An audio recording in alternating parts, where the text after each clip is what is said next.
Okay, it looks like we're recording. Hey everyone, I'm the Sagan. I'm the Tesla. We are Science to Say, and welcome back to Project 6. And for those of you watching on YouTube, welcome to today's Shocktober video. But this is episode 3 of our podcast experiment here. And today, what are we going to be discussing, Tesla? It'll be our top 8 favorite Cartoon Network shows.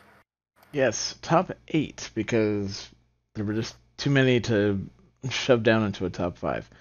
And since we did do Nickelodeon in our first episode, we felt it was only fair for us to visit Cartoon Network because, let's be honest, the vast majority of our entertainment growing up came out of Nickelodeon and Cartoon Network. I have, Yeah, I have, Cartoon Network later from cartoons didn't get going until late '90s anyway, so I guess true, it makes true.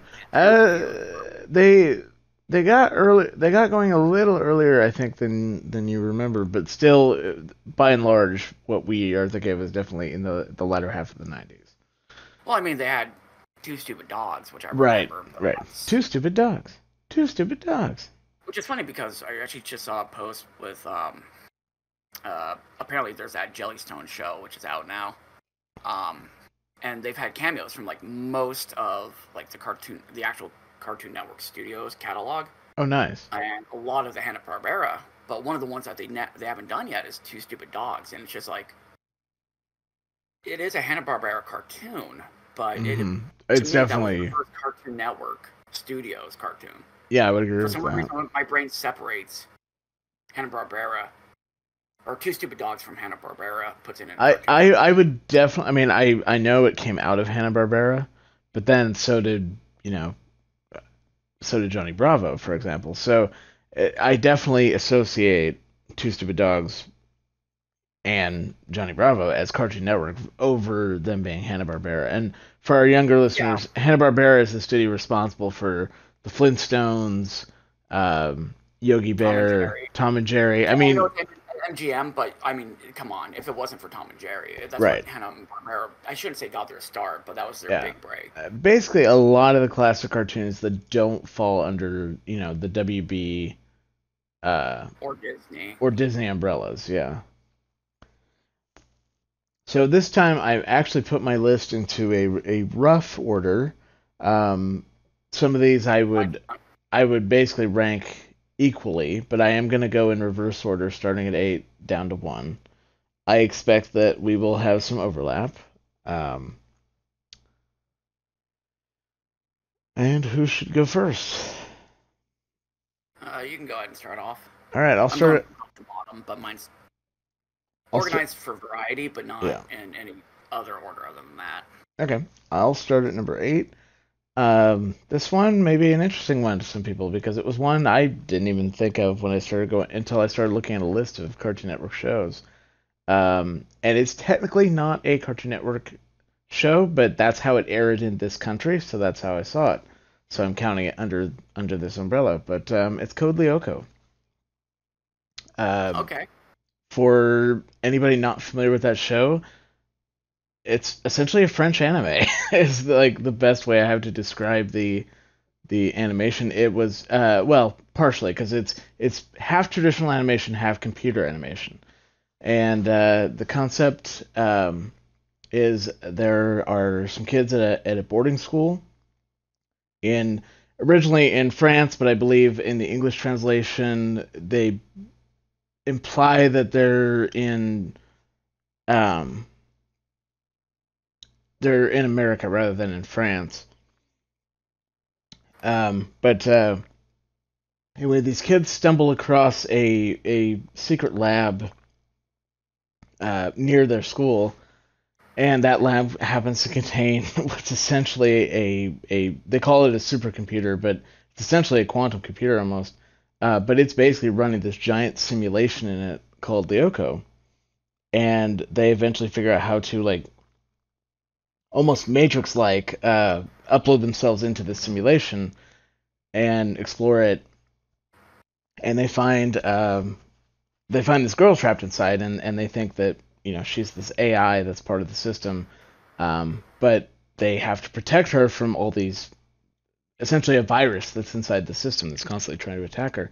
And it was definitely a later show, like in my run of watching Cartoon Network. Like I haven't watched Cartoon Network or Nickelodeon for that matter for about the last 13 years, basically since I moved into my apartment, because that's the point where I cut cable and started to really watch more stuff online.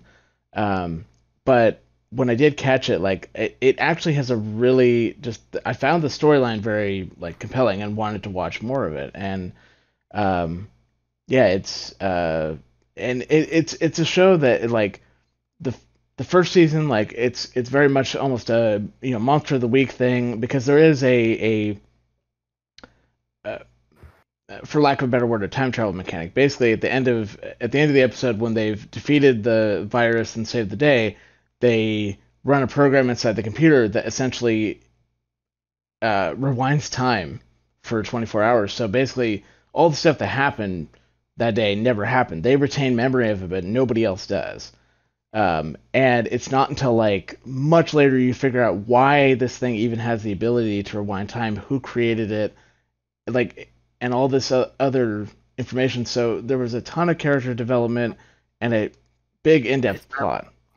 um, uh, Jorah's mask almost type situation. Yeah, that's actually a good way to describe like the early seasons, where it's very almost formulaic of like, yep, we saved the day, we rewind time, they remember what happened, but everything goes on like they weren't just because the virus, basically using the power of this computer, has figured out a way to infect the real world, and so they would possess other people at the school or animals, or materialize some kind of creature that would essentially be trying to take over the world. That's the whole goal of the virus that's inside the supercomputer.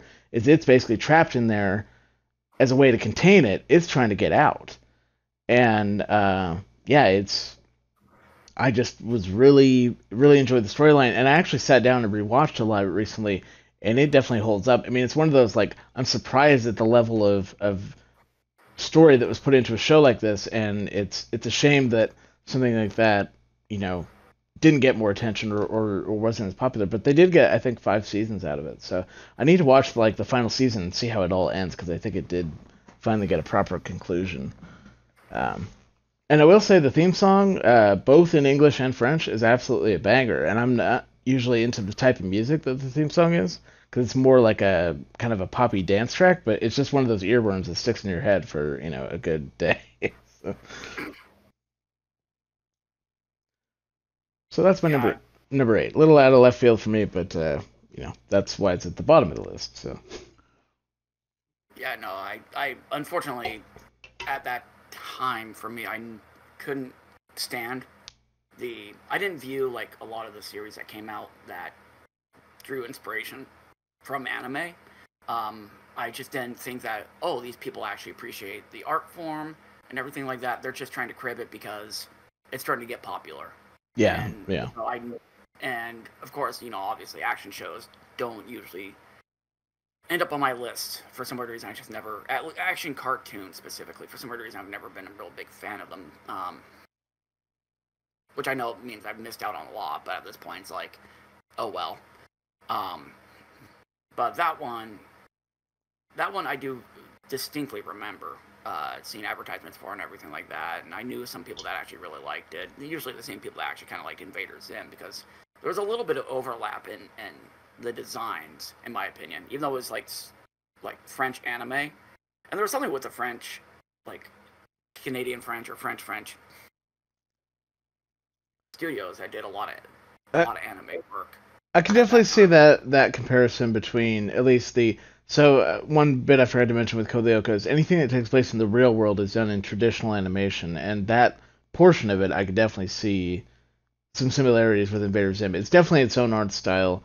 Like I said, that's why I keep thinking of the term like French anime, because you could tell it's anime inspired, but it's definitely its own style. Um, but then anything that takes place inside Lyoko, inside the computer world, is all in 3D animation. So Yeah. two very very contrasting styles. All right. First on my list, and this is also one that's gonna come out left field. This one, I've always liked it, and I feel like I'm like one of the only people on Earth that does. I know that's not true because I've ran into other people that did like it, There are but it only dozens lasts of you, literally dozens. literally dozen. People don't realize. 100%. But yeah, at the same time, it's like it only lasted 2 seasons. And that was Whatever Happened to Robot Jones. Ah, an interesting choice. I understand you liking it. Yeah, if you know me, it would definitely make sense because it was basically robot family moves to the city, and the kid Jones tries to integrate within a school full of kids like human kids, and it's set in the late 70s, early 80s. I would say more early 80s, but um, there's a lot of crossover between late 70s and early 80s. So Sure, much like really there's. great at that point.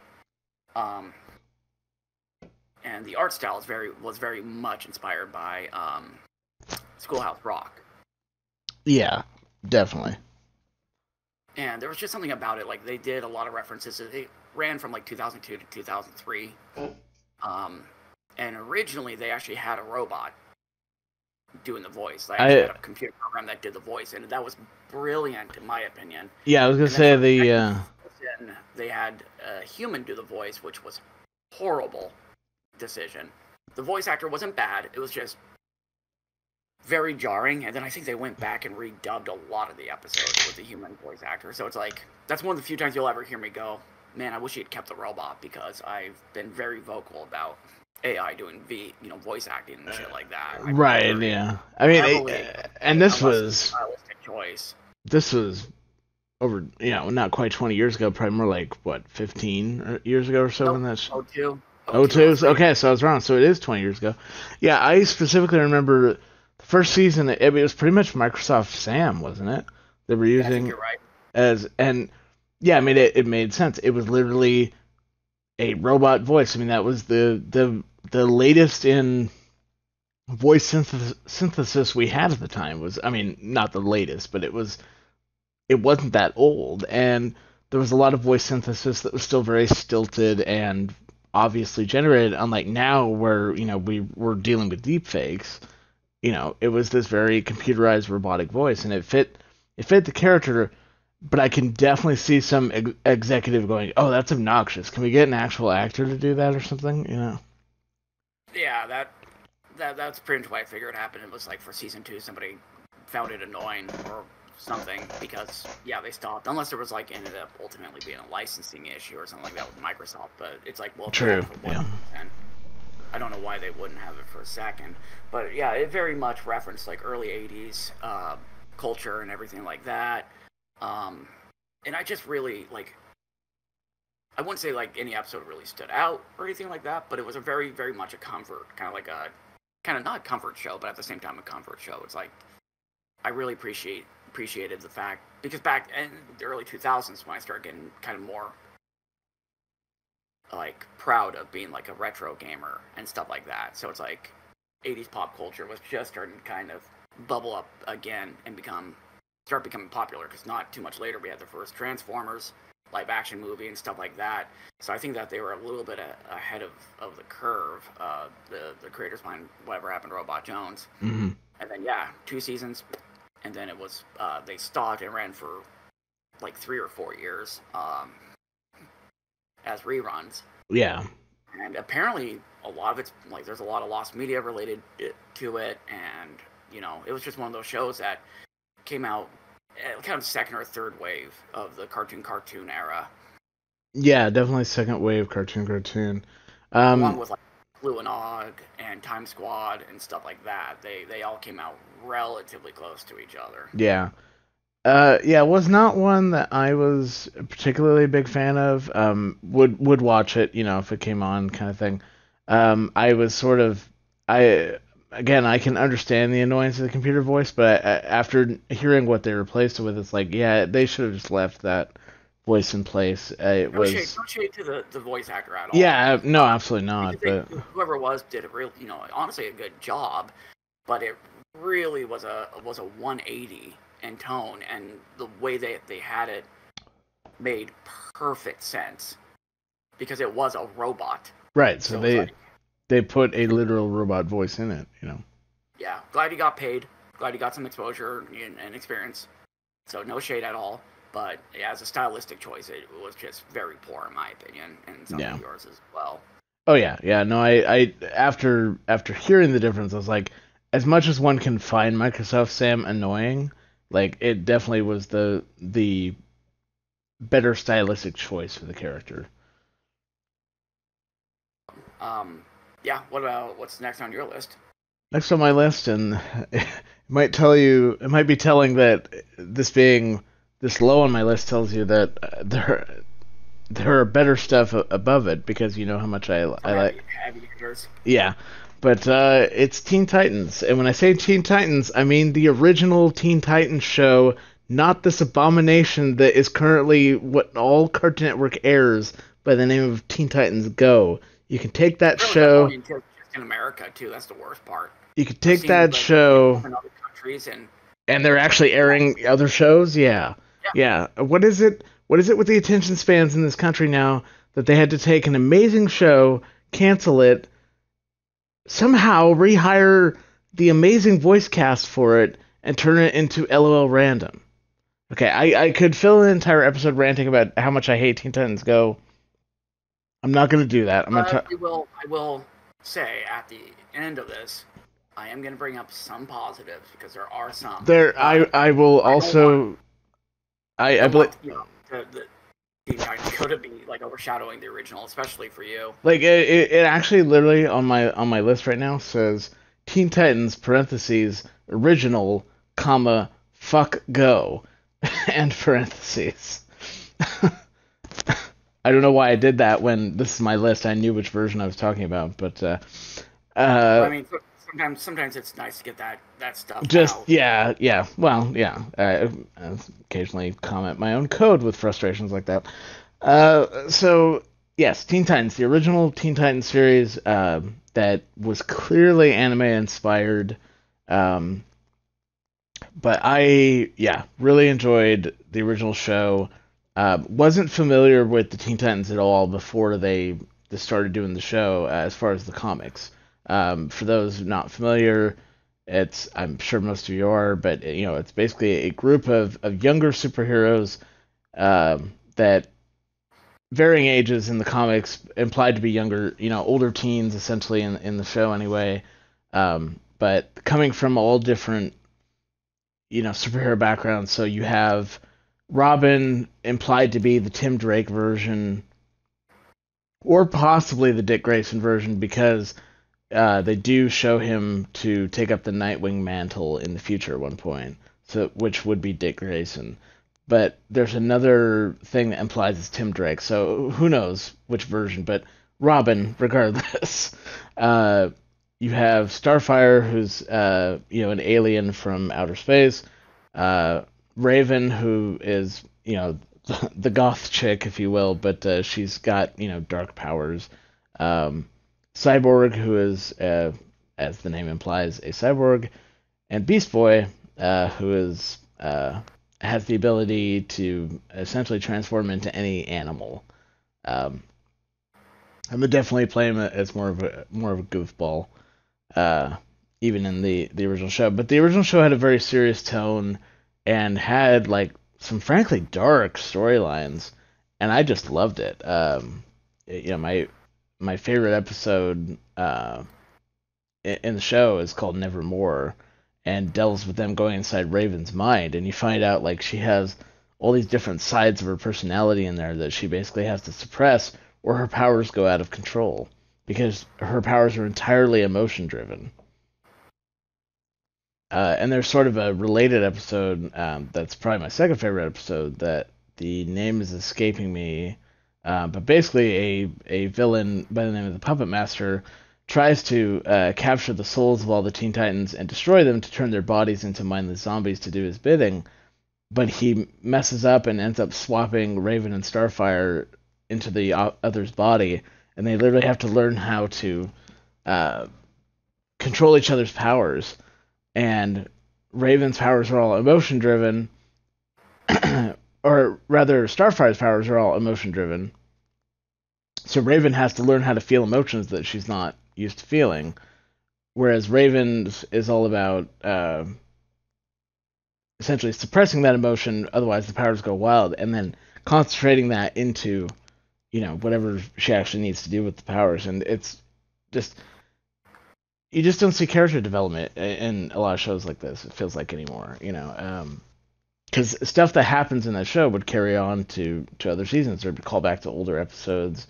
Um, Raven and Robin have a very close friendship.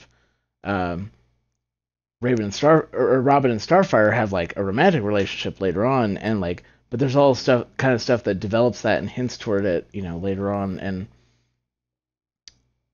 I just really enjoyed the show. And the sort of one of the main villains for the show, that in the comics is referred to as Deathstroke. They apparently, Cartoon Network decided that was a little too dark for what's ostensibly supposed to be a children's show, so they opted to use his human name, which is Slade, and he's voiced by Ron Perlman. And man, yeah, what a performance! So definitely one that I heavily enjoy, and I wish that had gotten a proper ending. Essentially the fifth season ended, and it was like after this huge arc of them fighting, essentially the Brotherhood, I think it was called, and it was like a lot of the villains they'd faced over the last two seasons teamed up and were trying to defeat the Titans, and they just defeated them all. The last episode is like they come back to their city and they find like things have kind of changed while they've been gone, and they have to kind of come to terms with that. And like then that's it for the show. Like there's no other. I mean, I guess they sort of resolved the existing plot line, but it always felt like they kind of just cut things short. And then suddenly they bring the show back as this abomination that is, yeah. I'm not gonna get into Teen Titans Go again because I'm just gonna want to rant about it. But, Yeah, for me and Teen Titans, obviously, based off of the last entry, I didn't really watch it. That one I did watch a few episodes of. Plus, I mean, as a kid, I was a little bit more into comic books and everything like that. But as I got into high school, for some weird reason, I just stopped wanting to follow along. I think it's because at that point I was really into anime and stuff like that. But in manga. yeah, So, yeah, no, that one I actually did watch a few episodes of, and I mean, first off, the theme song is fucking banging. yeah. I didn't even mention the theme song. Uh, theme song was Shout out to Hi Hi, Puffy Yumi. Yeah, theme song was done by Hi Hi Puffy Yumi, who some people may have. I certainly hadn't heard of them before that. But they did They weren't really well known in the U.S. Yeah. until then. Yeah, Japanese. Except for apparently by fucking Dexter Holland of the Offspring, because he ended up writing one of their songs right around the time that Teen Titans came out. Oh wow, I actually didn't know that. Yeah. Tokyo on my way. I'll have to send it to you because he's credited. Oh nice. Yeah, but I mean, they got so popular because of that theme song here that they actually got their own show that isn't on my list called Hi Hi Puffy Yumi, and it Coming on my list. I never changed the channel, but I just didn't care for it that much. Yeah. I like the fact that Yumi was voiced by Greg Delisle, and so I would give it a few watches. But it's almost like without the Limousine, their cartoon show from One Star Runner. No, I was thinking more like it's kind of like from a certain point of view is a bit like Panty and Stocking, except without the whole fallen angels trying to get back into heaven aspect, but like the whole aspect of them like being a band and going around and touring, like that's kind of the premise of the show essentially. And it felt like similar personalities between the two girls, Basically, Much watered down. if you took that and toned it way down and made it more kid appropriate, like that's almost what you get there, you know. Actually, I don't think you. Well, I wouldn't be surprised if you were. I'll have to look it up, but I know that there were definitely multiple American shows that inspired Panty and Stocking. But I getting back know to I know you'd said Drawn Together was one of them, which makes complete sense. oh yeah, well they took it as a challenge, but getting back to Teen Titans, Yeah. yeah, no, like that one I would say helped kind of lay the foundation because uh, there are the most acclaimed shows, like cartoon shows of the last 10 plus years. Very much, they could be pretty episodic, but they actually had overarching narratives. Um, and I think Teen Titans Go was where a lot of people kind of got that exposure because back in the early 2000s and the late 90s, other than superhero shows, like I know it's like, well, duh, Teen Titans Go is superheroes, but Right. that kind of came this weird period where I can't think of too many shows that were doing like overarching storylines and everything like that with character growth and everything like that. And I think, especially with the popularity of Cartoon Network back, it was massively popular. Oh yeah. I think Teen Titans Go would be the inspiration for a lot of those shows, especially like nowadays. Now that a lot of the kids who grew up watching those shows are now adults and starting to produce their own content, pick up their shows are getting picked up. But yeah, that one I will always like. I will praise the hell out of. I don't think I'll ever get around to watching it. Just because, again, like it's just so much shit that I gotta get I through. mean, yeah, that's I know that feeling that there's just so many things to watch. It's like, how do I ever catch up on this? Sometimes you just gotta say, you know what, I want to watch this, and sit down and actually watch it. But I will bring up, like I said, I can't completely dump on Teen Titans Go all the way through because the one thing that they do is when they hit it, like when they land something, that it's like a damn near perfect execution. There are episodes in Teen Titans Go. Like I will change the channel like nobody's business whenever that's on. Yeah. But if I find out it's an episode that I like, hell no, can't get me to change it. No way. I Because and that's like first off the episode with like for example with Weird Al. Like yeah, I figured that that was what. episode is so freaking good.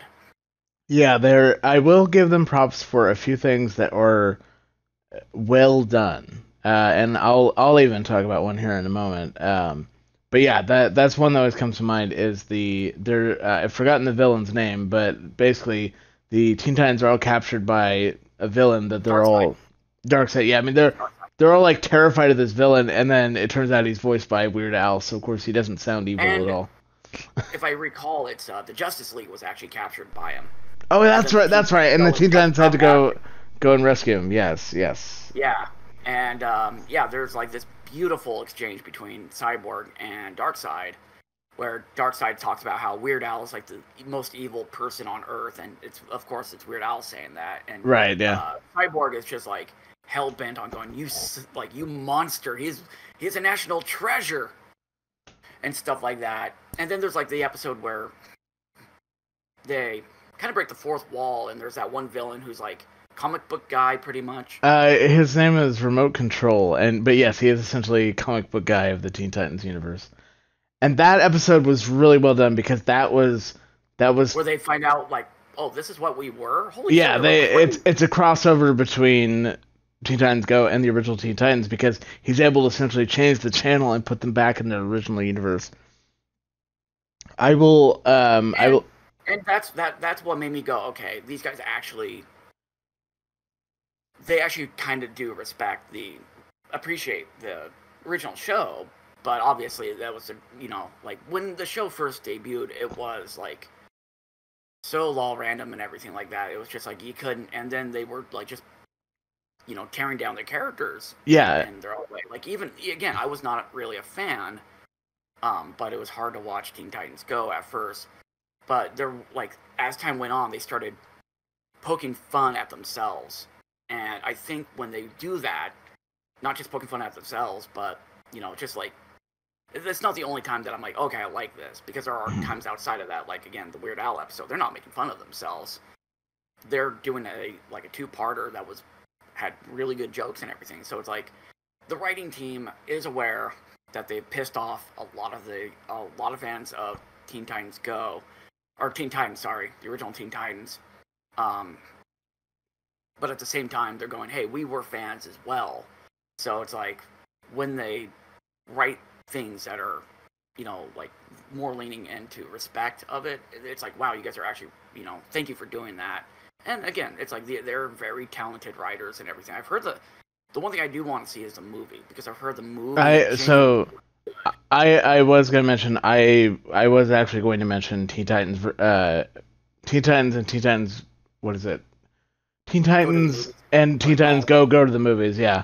No, that I actually did watch that. That was legitimately good, because that is another crossover between the two, obviously, and the two versions of Trigon team up with each other, and so it's awesome to watch Kevin Michael Richardson playing the original like super dark Trigon, and then like the current like almost happy-go-lucky but still somewhat evil Trigon, and like Papa Trigon. Then basically them talking to each other and realizing how much like the original Trigon is kind of pissed off by him, but at the same time like he needs its help.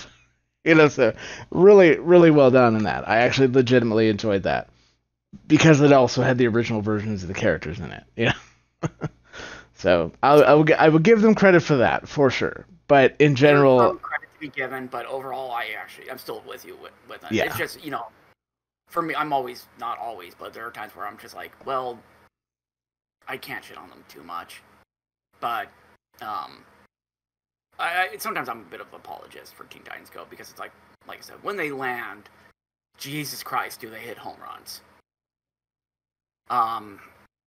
So next on my list, again, this is technically no order other than just a little bit of variety between old and new. And it's going to be like the biggest non-surprise on Earth, Adventure Time. Of course, yeah, I knew that'd be on your list. I actually, honestly, the only surprise there is I expected it might be a little higher. Well, remember, this is technically by old, new. Okay, I consider it new because it's not part of the original, pre-2000, when Cartoon Network tried to do their live action stuff at the end of the aughts. There was this drought period for Cartoon Network, like hardcore drought around that period.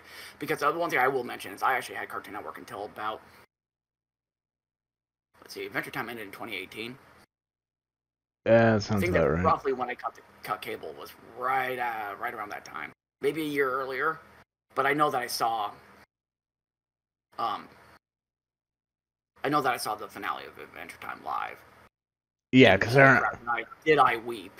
Yeah. Oh my god, I cried so much. But I always do that with like shows that I really like that actually have like endings technically. Yes, I know Fiona and Cake. I need to see that because I'm just seeing so much of it and it's looking so damn good, and the concept is, from what I can tell, is amazing. But I haven't seen it yet, and I haven't seen all of Adventure Time, but. That is hands down one of my all-time favorite shows. Like, probably top 10 of all time. American, Japanese, European, you name it. Yeah. Live action and animated. I don't think I don't feel like I need to actually go through. It's basically starts off as boy and his magic dog in a fantasy land called Ooh. And they're like kind of medieval-esque like fantasy adventures and stuff like that. And within the Candy Kingdom, working, doing quests and everything, and just kind of living their lives. Like the original premise was very simple, and then oh my god, does the storyline get really complex. Talk about character growth, like. That's definitely up there. Some of the stuff that ends up happening physically too, it's crazy. Such as I'm not really gonna say it's a spoiler because it was a relatively for quite a while. Finn lost his arm and it was gone. He just had no arm for quite a while. Huh. And in fact, nowadays I think he has like in the later part of the series he had like a robotic arm and everything like that. Yeah, he lost his arm. They kept it that way. Cool. Yeah, it's interesting when a show will make a bold move like that, and then because with so many cartoons, you just expect like, oh, Deus Ex Machina, or next episode, everything's set back to status quo, and whatever. So interesting to actually make a choice like that where a character loses an arm and then keep it.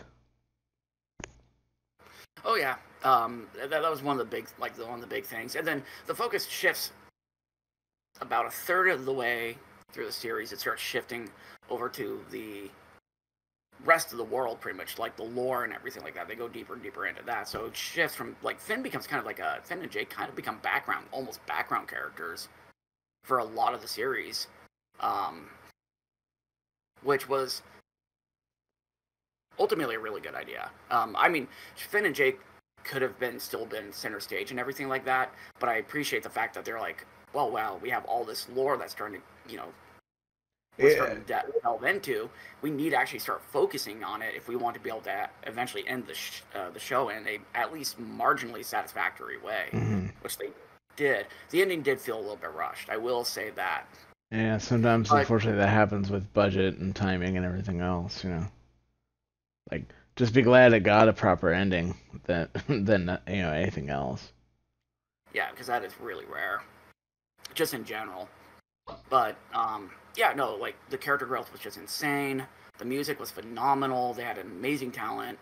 Animation was simple but really vivid and imaginative. There were parts that I didn't really care for.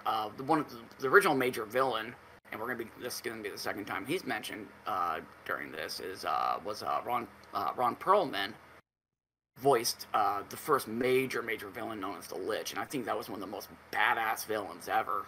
Yeah, I remember. So I remember there being an episode that I think I'd come over pre ground control. Like we were gonna head down for Rock Band, and you were watching it on TV when I got there, and like you're like, yeah, when this is over, we can start warming up. And it was like the end of the episode seemed like everything was like done and resolved, and then a character, I forget even what character, but like they started walking along and walked into a cave, and the Lich was there, and you like started losing your mind, and I was like, okay, clearly this is like the one of the villains of the show, but like I just didn't really know anything about it at the time. Still down for the most part, but we'll get into that in a minute. Um, I don't I vaguely remember what you're talking about. But that would definitely make sense because yeah, like the Lich was like seriously one of the coolest villains. I think they did him dirty because like I don't know what ended up happening, but they not killing the Lich off, but they ended up transforming him before like really any major confrontation. I think that's what bummed me out. And then they took him and had him reborn as a baby. Oh, weird. Yeah, and that was basically the end of the main end of the Lich, which really bummed me out. Like it was like, oh my god. I think right around that time, like I started losing interest in the show. I would still watch it, but which is a bummer because it was a little bit after that. There was like Pendleton Ward, the creator of the show, left as the showrunner. I think he was still doing some of the writing and he was doing the voice acting, when applicable. But he was out. Like he mentally was like, I have to step back from this. So I think they had a period where they weren't sure what they wanted to do. There was a lot of like kind of confusion and whatnot.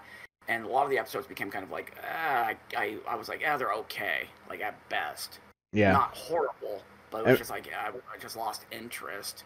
Yeah, when a show creator stops being the driving force behind a show, stepping down as the showrunner, it can really be like this is the end of the golden era of the show, and now you're kind of in Simpsons territory where it's like the show's still good, but it's not near where it was, or it could it could still be okay if the person that takes over, really understands the show and where it should be going. But you never know till something like that happens, and yeah, it doesn't surprise me that it took a step down in quality because of that.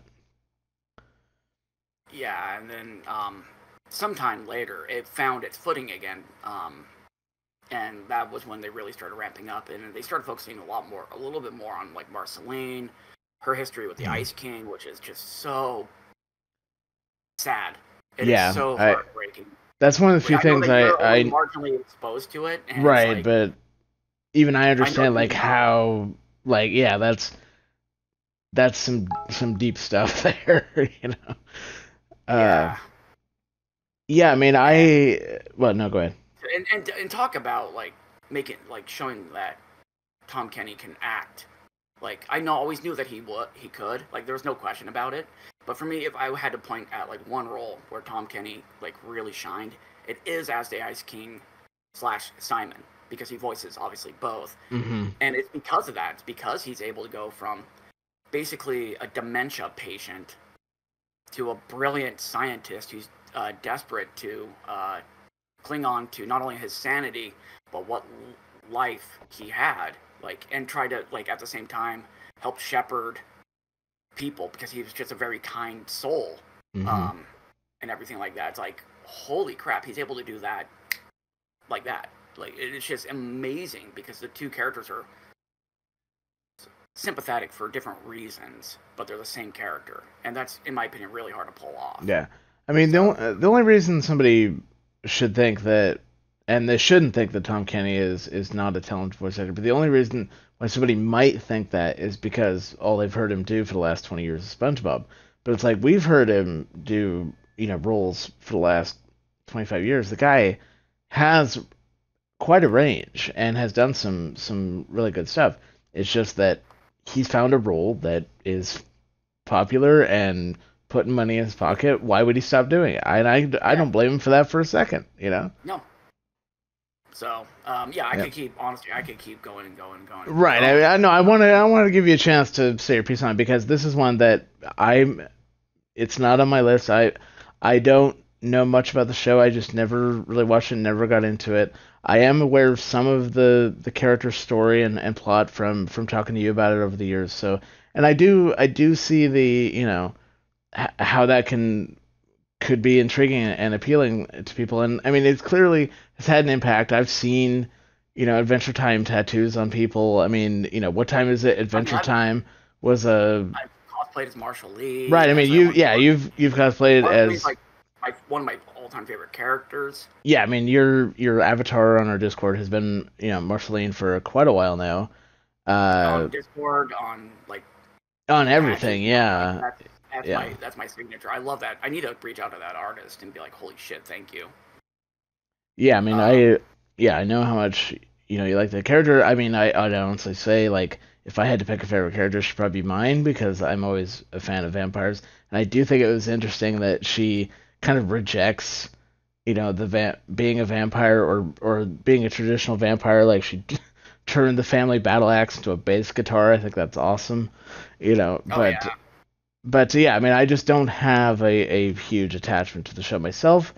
Definitely understand, the appeal to a lot of people with it though. yeah. It's kind of like the same situation with Teen Titans.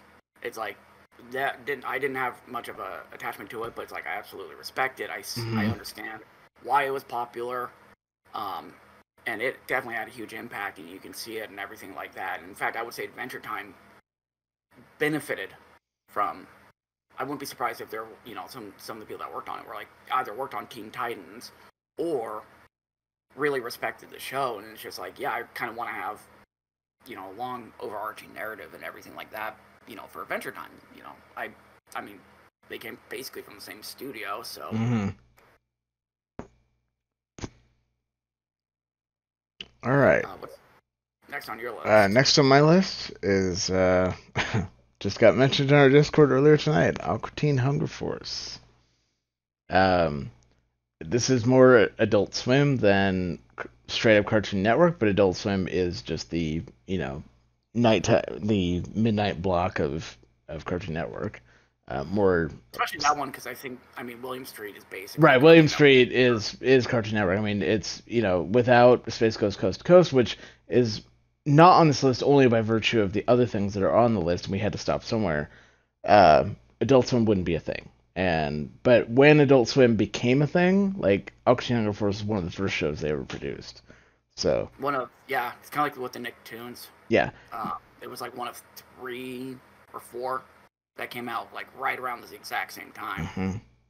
Yeah, and and as much as I detest LOL Random, one could argue that Aqua Teen Hunger Force, especially the early episodes, kind of run a little bit on LOL Random too, but it's not so. It It's absolutely does, but yeah, back it's then it was stoner. right. It's just yeah, you'd call it stoner comedy or what have you. I mean, the other thing is that it's each episode would have a semblance of a plot. It's just that by the next episode, none of that mattered. It was just everything's back to status quo, and they're up to some other dumb shit, and what happens happens. And I'll even admit, like I think the first time I saw it, I didn't particularly get it either. And it wasn't until I was having a birthday party and a friend happened to bring they one of the I think it was the season 1 DVD, and we all just sat down and started watching these episodes. And of course, this was early Adult Swim, so every show was only 15 minutes or less. So it'd be like 12 minutes to an episode. Boom, it's over on to the next one. But we basically just started watching the whole first season. And it's like by the third episode, it's like, okay, I get this now, and actually, this is pretty damn funny. But it's a lot of it, has to do with just the characters and the voice acting too, and there's a charm to how crappily animated the show is, especially uh, in the earlier episodes, because it was all done. It was all done in Photoshop and Flash, essentially. It was like the Flash cartoons that we grew up on the early internet had basically made its way to TV with slightly better production values. But for those that aren't familiar, because I know the show has actually been canceled for a while, although they're giving it another movie, uh, finally, because Mike Lazo finally retired, because apparently he was just being a dickhole and blocking so many things from getting new episodes. Uh, but the show centers around the show is actually a spin-off of Space Ghost Coast to Coast, because a prototype of the characters was featured on Space Ghost Coast to Coast, and then they built a show around it. But basically, it's an anthropomorphic fast food meal. There is a talking meatball, a talking milkshake, and a talking carton of fries. Each have distinct personalities. My favorite character is Frylock, the fries, because he's the kind of voice. My favorite too. Yeah, he's the voice of reason most of the time. Like think early Brian on Family Guy, where it's like when the other two characters kind of do some crazy shit, I'd be like, "What are you doing? No, we're not going to do that." But occasionally he himself would go off the rails and do something completely out of left field, and it was just always hilarious whenever that happened.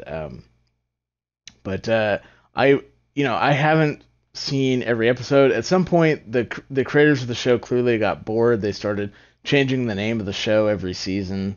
But I would say like the first, much like with SpongeBob, like everything up to doing the movie was great, and then the movie, I mean, still one of the hardest movies I've laughed at, right from the opening, because there is a scene in the movie where it starts out, it looks like a parody of the "Let's all go to the lobby," movie preview that used to be a thing of movies back in the advertisement.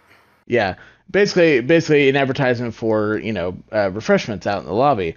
Well, it starts off that way, and then it it very quickly goes off to the rails to the point that it's replaced by a band of rotting movie concessions that then perform a song written by Mastodon, and proceed. Mastodon. It is no, it absolutely 100% is Mastodon that both recorded the song and is voicing the characters, and proceeded to beat the shit out of the original concessions that started the prompt. But I mean, just from that, like we were all practically on the floor, and then the movie itself started, and it just was funnier and funnier from there. And yeah, everything after that, you know, I did watch some of it here and there. It's still funny, but it didn't hit the same as those original seasons plus the movie.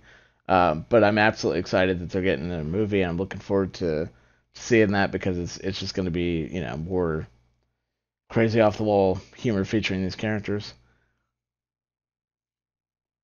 Actually, what I posted earlier was that they're actually getting episodes.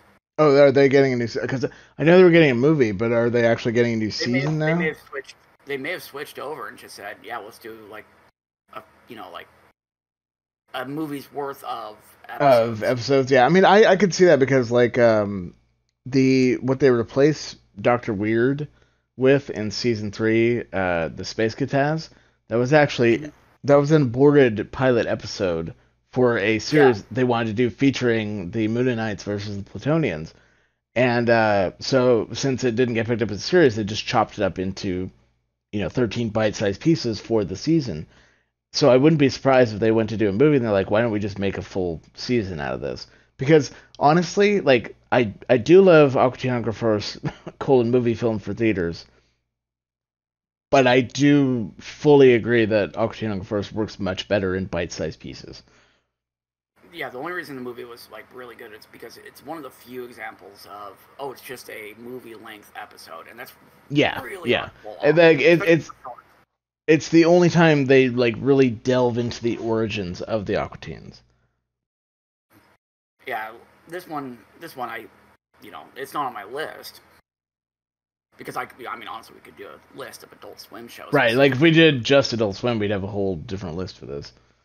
But no, yeah, Aqua Teen Hunger Force. I liked it from the get go, but I didn't. It was like one of my least favorites, which is not saying much really because it's like it was still kind of like holy shit, this is hilarious. Yeah. I forgot what other shows debuted around the same time. I know like Harvey Birdman, which I freaking loved.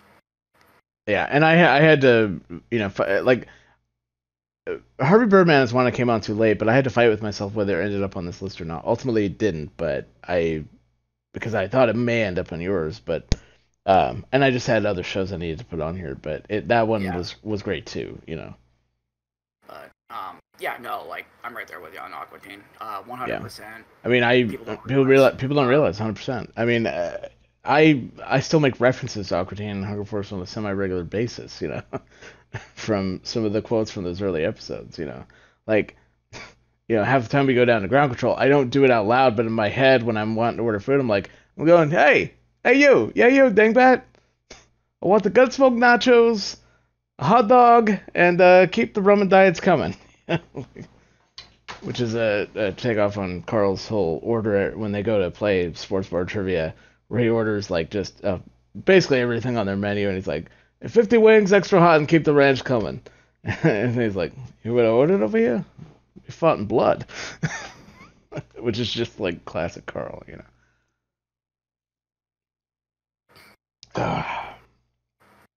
Yeah, so All right. excited they're getting more episodes, definitely. Oh yeah. All right, All so right. what's up next for you? So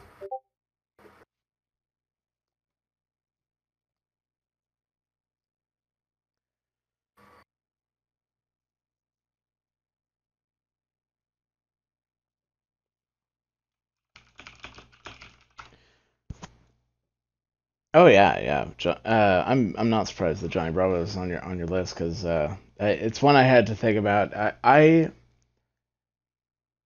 mean it's one of those early uh, Cartoon Network shows that like when you think classic Cartoon Network, it's it's there. I mean that's it. Like I'm not gonna name other shows because they may be on our list, but it's definitely up there.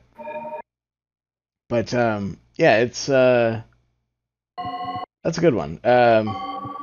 Premise for those that don't realize is basically a guy that saw Elvis and thought that's how that like young suave Elvis was like that's how I need yeah, to live my life. his all day, every day. actually, it's funny because you bring that up because the pilot, well, technically, kind of the pilot, it's considered lost media only because Van Partible barely shows it. He actually has it, but he doesn't show it off that often, and it's his call. It's a bit disappointing because I know actually a lot of people are like, I really want to see it. Clips have come out, but not the whole short. And actually, Uh-huh. back then he was definitely an Elvis impersonator. That would make Um, sense too. Darker skin, like tan skin, and then his hairdo was black. He had the sequin jackets and everything like that. I'll have to like send you like there's some small clips of it out there and everything. Yeah, I'd actually be curious to see that because it wasn't until I was watching it with my parents that they mentioned like you realize he's acting like Elvis, and suddenly like it clicked and like all made sense for me. It's like, oh yeah, that's totally what he's doing. I don't know why I didn't really put that together, and part of it I think was just the appearance that he didn't particularly look like Elvis to me, but that makes sense if the original intent of the pilot was that he was an Elvis impersonator. And I'm wondering if, like, maybe when they went to develop the show, they thought, we're going to run into trouble with the Presley estate, so we'll retool the way he looks. Because I know that's affected a few shows in the past. Yeah, I don't know why they ended up changing it, but I think it was definitely for the best because what it is he, Johnny himself is trying to be the embodiment of cool and everything like that. Hmm. And this is what makes it kind of unique because when you watch it when you're younger, it's kind of just like, oh, he's kind of a big lug. He's a silly character and everything like that. He is no matter how you slice it. Yeah. And it's just kind of technically kind of a slice of life show where he's just trying to hook up with women. This is very late '90s, early 2000s, He's but with a twist, and I'll get to that in a moment. he's almost like an updated Pepe Le Pew without the racist or not racist, rapist vibes. Yeah, yeah, and Like he's insistent, no, but he it's definitely like, is. You're but right. he's not. He's never trying to force himself on anybody. He's just like, hey, pretty mama, you wanna come party with me, kind of thing, Yeah, and in the end, like as you're as a kid you're watching, and it's good fun. It's a really funny show. I could go back and watch it easily. The humor was like pretty spot on. It was definitely kind of all random as well, but again, it was not as like that. But it was very fast paced, partially because they would cram like 15 to 20 minutes of writing into an 11-minute episode. So it Yeah, had to move pretty quickly because of that. And it was hectic and everything like that, but it flowed pretty seamlessly despite its a little bit quicker pace and everything like that for punchlines and jokes. But like looking back at it as an adult, you realize it's like, oh, he was like hyper insecure. So he was just imitating what it was like to be cool and everything like that. mm-hmm, And then when he actually, like there were more than once. There were like times that women were like interested in him, and he would just like shut down and go, "I don't know how to act." yeah, like it Uh, almost like the one time that Penelope actually accepted Pepe Le Pew's advances. Like he didn't know what to do with it. Like same situation there. It was like he's used to them just rejecting him or running away. Suddenly they actually want him. He goes, what do I do? but yeah, no. So and yeah, it was definitely one of the early, only part of the early cartoons, and really, a lot of people to this day still see fan art, like new fan art from people that are much younger than we are, people that were probably 20s now. So it was like the show was on the air when they were born, or they were very little. So I mean, it's just a really good, really funny show. And then there was the episode actually, the thing I was gonna bring up about was the episode that the gender bend episode for Johnny Bravo, and I wish the moral had stuck a little bit more for Johnny. Like there's Hmm. one time I really wish it wasn't really kind of an episodic thing because he basically goes, "Holy shit!" Like when guys do act the way that I do towards women, that's fucked up. And he actually learns the lesson and everything like that. Hmm. Again, he never really pushed it, but I would say by today's standards, it would be a little bit like, yeah, that was kind of like machismo and everything like that, kind of toxic masculine to an extent. But he never really like went too far. But yeah, that episode Yeah, it was just like wow, like he actually learned like the lessons in that episode were really really interesting to see him like it actually clicked because a lot of uh, times it didn't click for him. yeah. I would say they always kept Johnny within the bounds of good taste for the most part. Because again, this is a show made for kids, and well, the '90s weren't perfect. Like it definitely updated sensibilities for the time. So, uh, and fun fact about the show, a couple of animators used to work on it by the names of Seth MacFarlane and Butch Hartman, and that's actually where they got their starts out of, Yeah. at least straight out of college. So. So yeah, what is next on your list? Next on my list would be a little show called Reboot. This is another one that is strictly speaking Really? not a Cartoon Network show. Yeah, for Uh, me, I'm only aware of it because of it was on WB. no, see, originally it was actually an ABC show, but they ran Oh, into ABC. it actually. So it was actually made for YTV up in Canada. It was another Yeah. one, another transplant, kind of like Are You Afraid of the Dark? But it was being created simultaneously for ABC. But I never caught it except for one episode. I never caught it on ABC because I never watched ABC.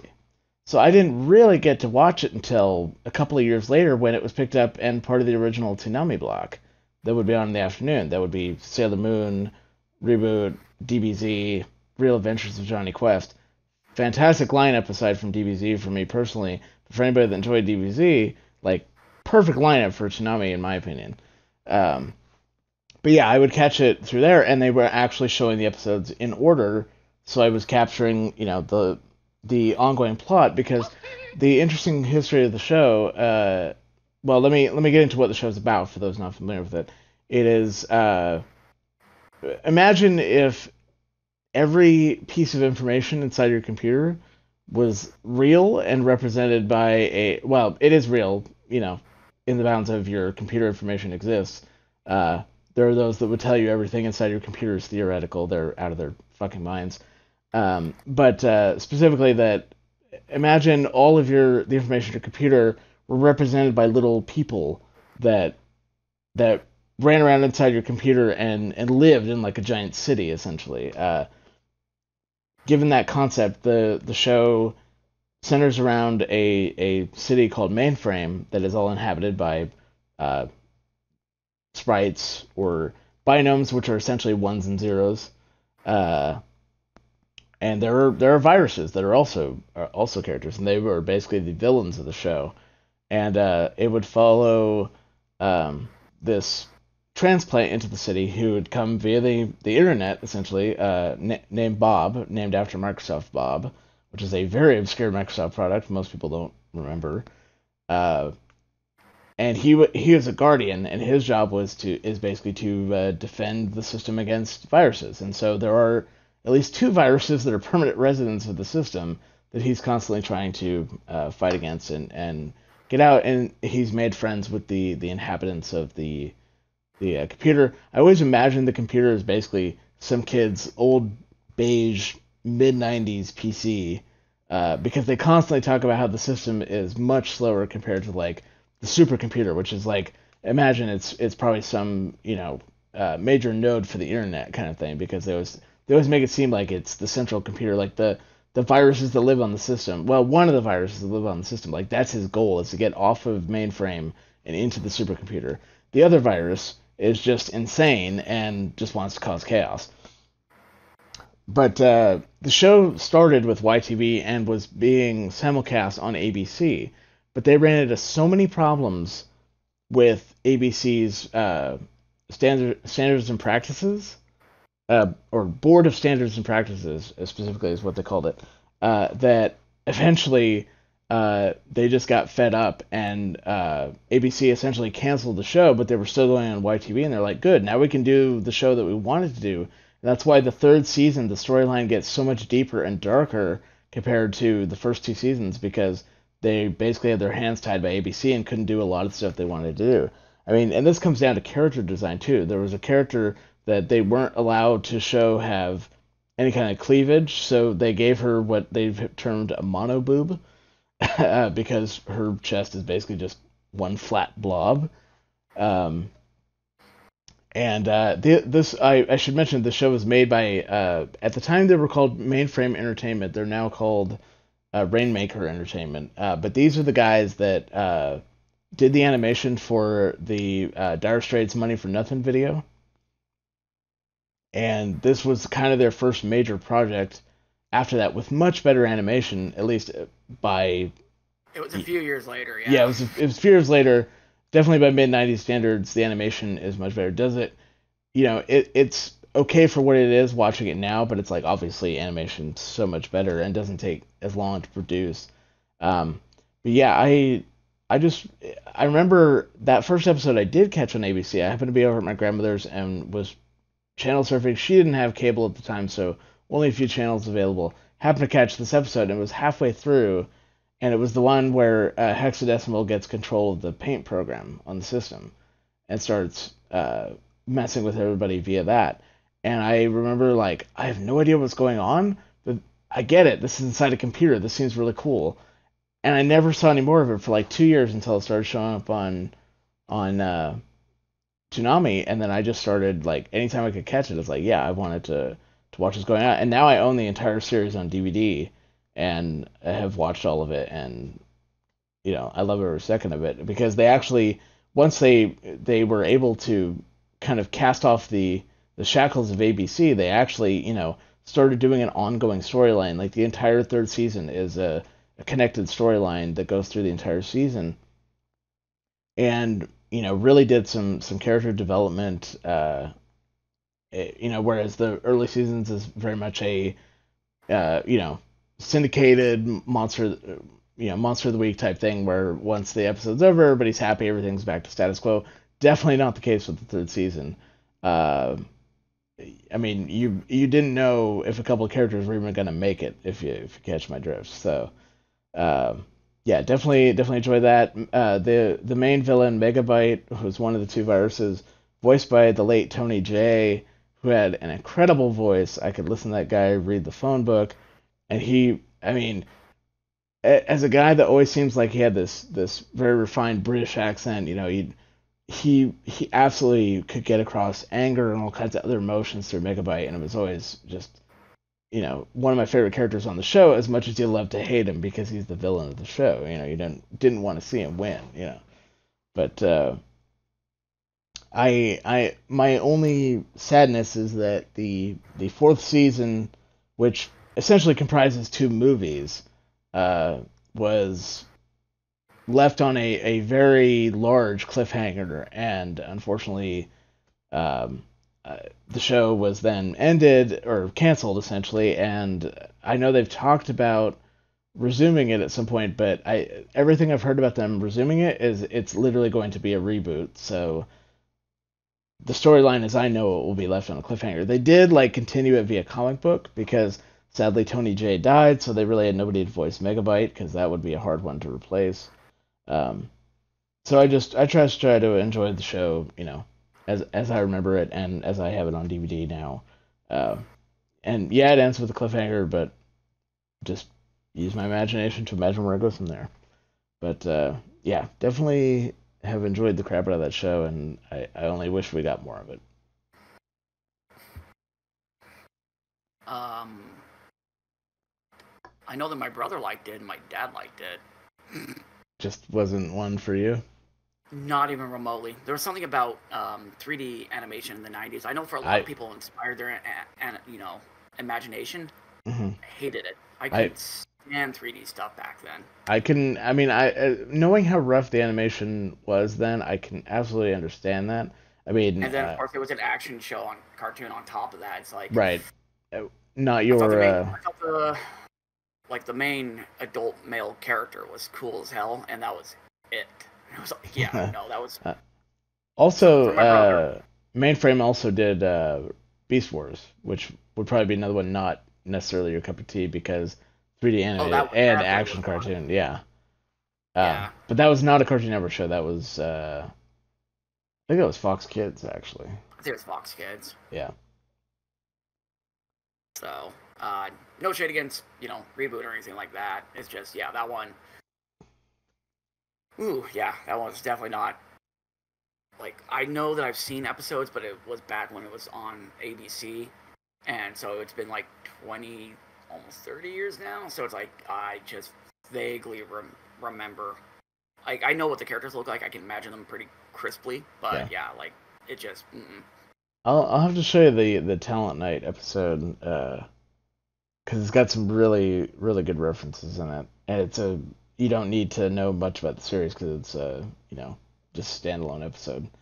Uh, but yeah, it's got some funny references, including a subtle fu to ABC mixed in there.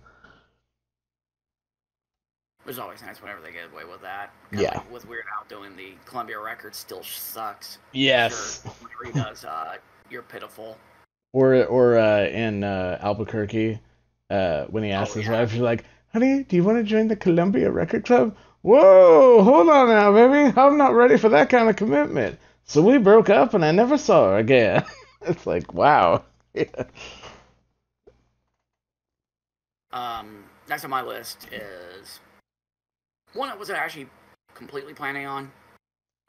Like I was like, yeah, I could put it on my list type of situation, but at the same time, it's like I feel like I kind of need to. So I won't go like hyper into it because I've only seen maybe half of it, and that would be Steven Universe. Um, I'm not surprised because I know that was one you were maybe not heavily into, but pretty into for a while. yeah, Um, it's like I definitely enjoyed it. Premise is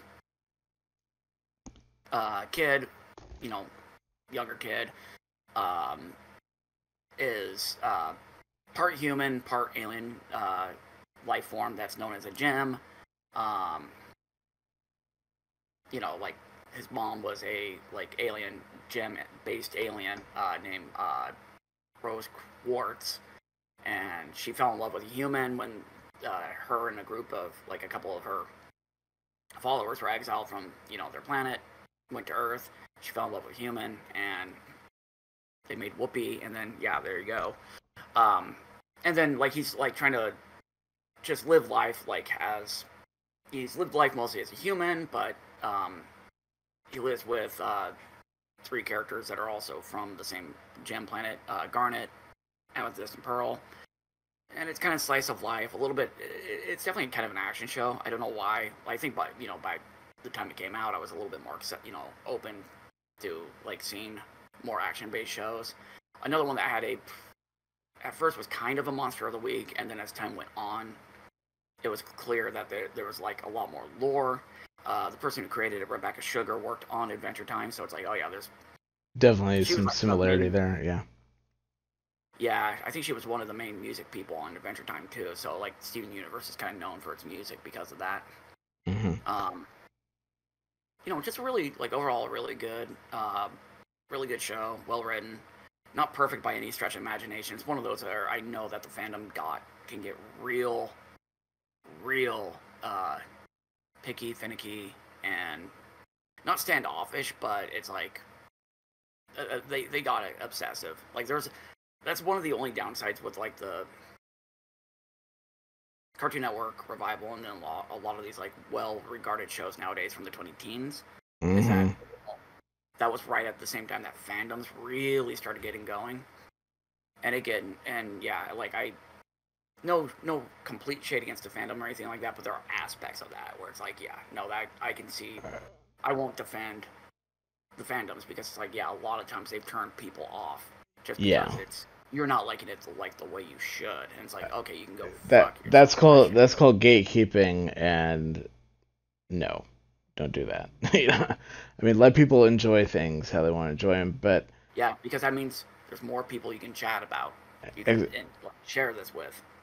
exactly. I mean, it's every fandom, unfortunately, is going to have some small faction that is like just almost militant about like the show must be like this, or if you don't like the show the way I like it, you're doing it wrong. It's like I'll say stuff like that in a joking manner, but I'm never serious about it. Like it yeah, and Yeah, it, but I guess for me, I'll say, yeah, this is one, like you with reboot, like we're never into it. This one I was never into.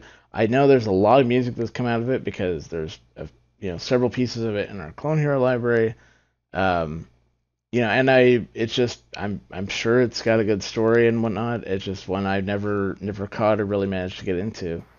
Um, but well, it also came out like pretty right, like it's well after. definitely a much more recent one, long after we really would have stopped watching Cartoon Network regularly.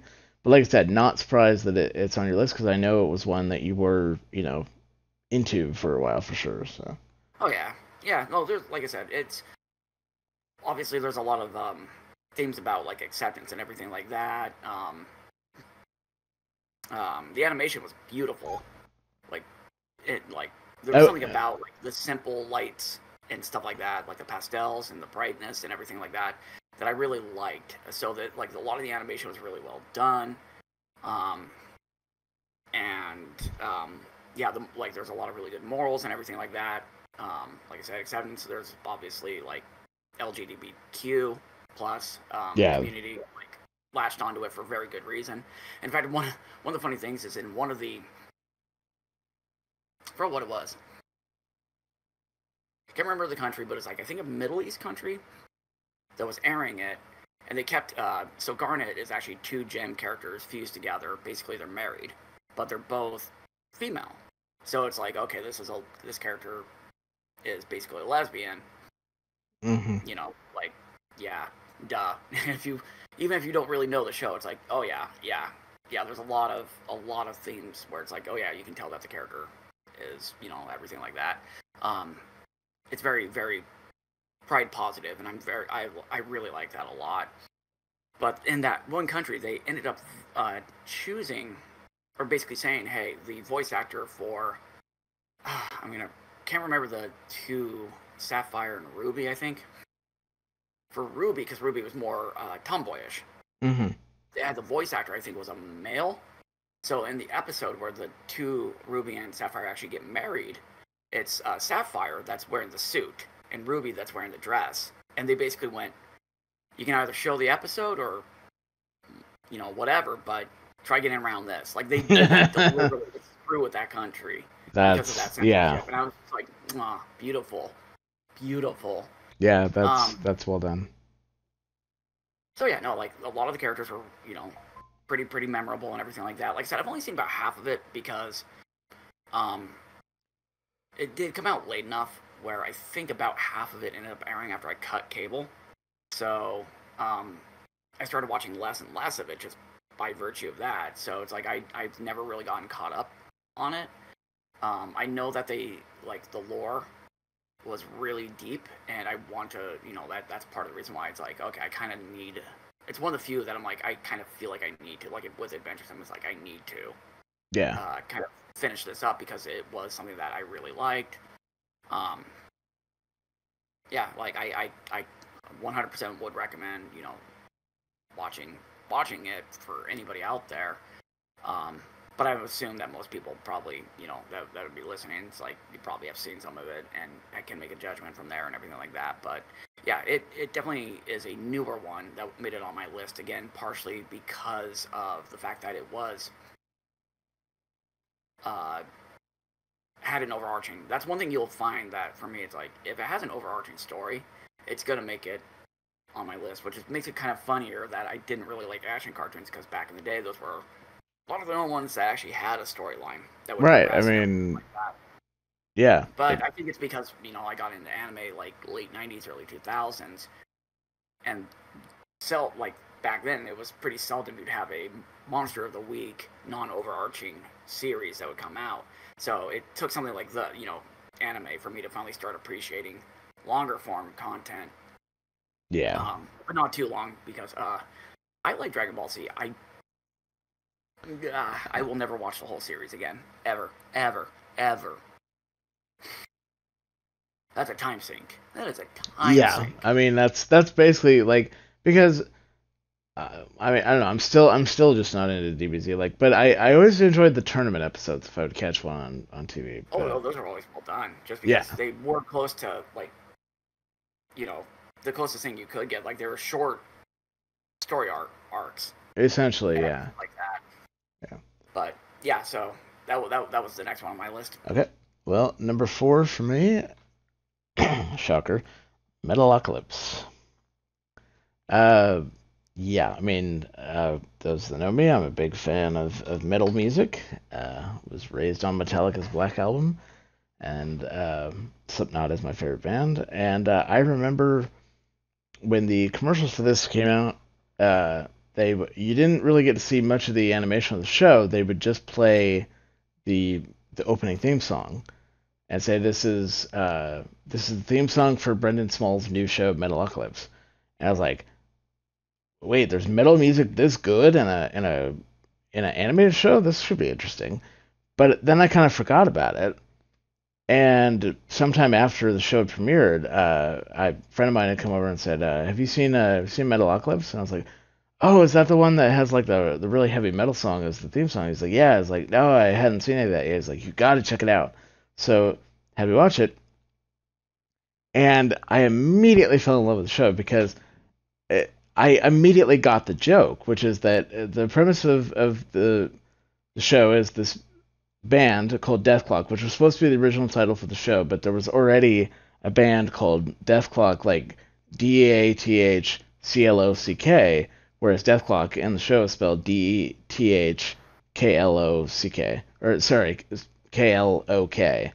Uh, but since there was already a band with that name, they named the show Metalocalypse, but kept the band name within the show. And it's basically think if a metal band became the most popular band on the face of the earth, everybody's obsessed with them, wants to hear their music, wants to buy the latest album, to the point that they made so much money they basically have the like fifth largest economy in the United States, like the band themselves, or is it in the world? Yeah, it's like they're like no band has had this level of success since like the Beatles, and they've gone like far beyond that, you know. Yeah, that's And literally I think how they described it in the show was like they're the Beatles times like 1,000 or something like yeah, that. there's at some point there is some kind of reference like that, yeah.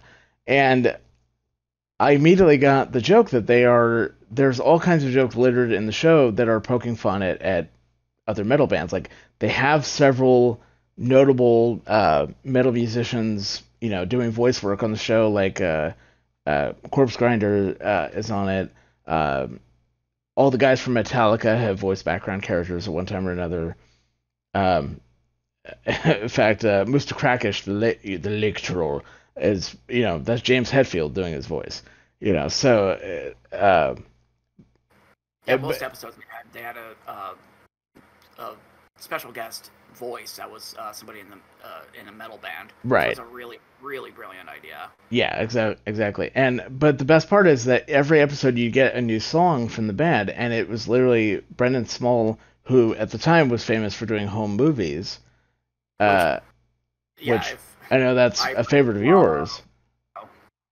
oh, But he would basically compose a new song for every episode, uh, and it would it'd be done and played by him. He voices Nathan Explosion, the lead singer, as well as obviously does the vocals. He voices Pickles, the drummer, who I immediately, like, once they aired a certain episode, figured out that Pickles is supposed to be a parody of Axl Rose. If he uh, basically burned out of Guns N' Roses, or got tired of Guns N' Roses, left Guns N' Roses, started losing his hair and turned it into a dreadlock skullet, and became a drummer. Uh, and then he also voices the lead guitarist Squiskar Squigelf, the fastest guitarist in the world, which I've seen in an interview. Brendan Small said if he had to go back and change anything about the show, he would have made Squiskar the slowest guitarist in the world because because he, Brendan Paul is the one who does the guitar work. yes, so he actually has to play the solos now that he's basically composed. They're supposed to be played super fast, and it's not the easiest stuff to play, of course. That said, he's done a just masterful job of doing some creative solos, and the music in the show is so much better than it has any right to be. and yeah, and so it's basically this band, living up to excess. Then you find out that there's this government panel that is watching their actions because they've been warned about the metalocalypse coming, and it's everything they've learned about the metalocalypse seems to center around Deathclock being this heralded band that is supposed to bring about the end of the world. So this government tribunal is basically trying to figure out a way to take out Deathclock, but they keep hilariously failing. At least that's how it goes in the early season.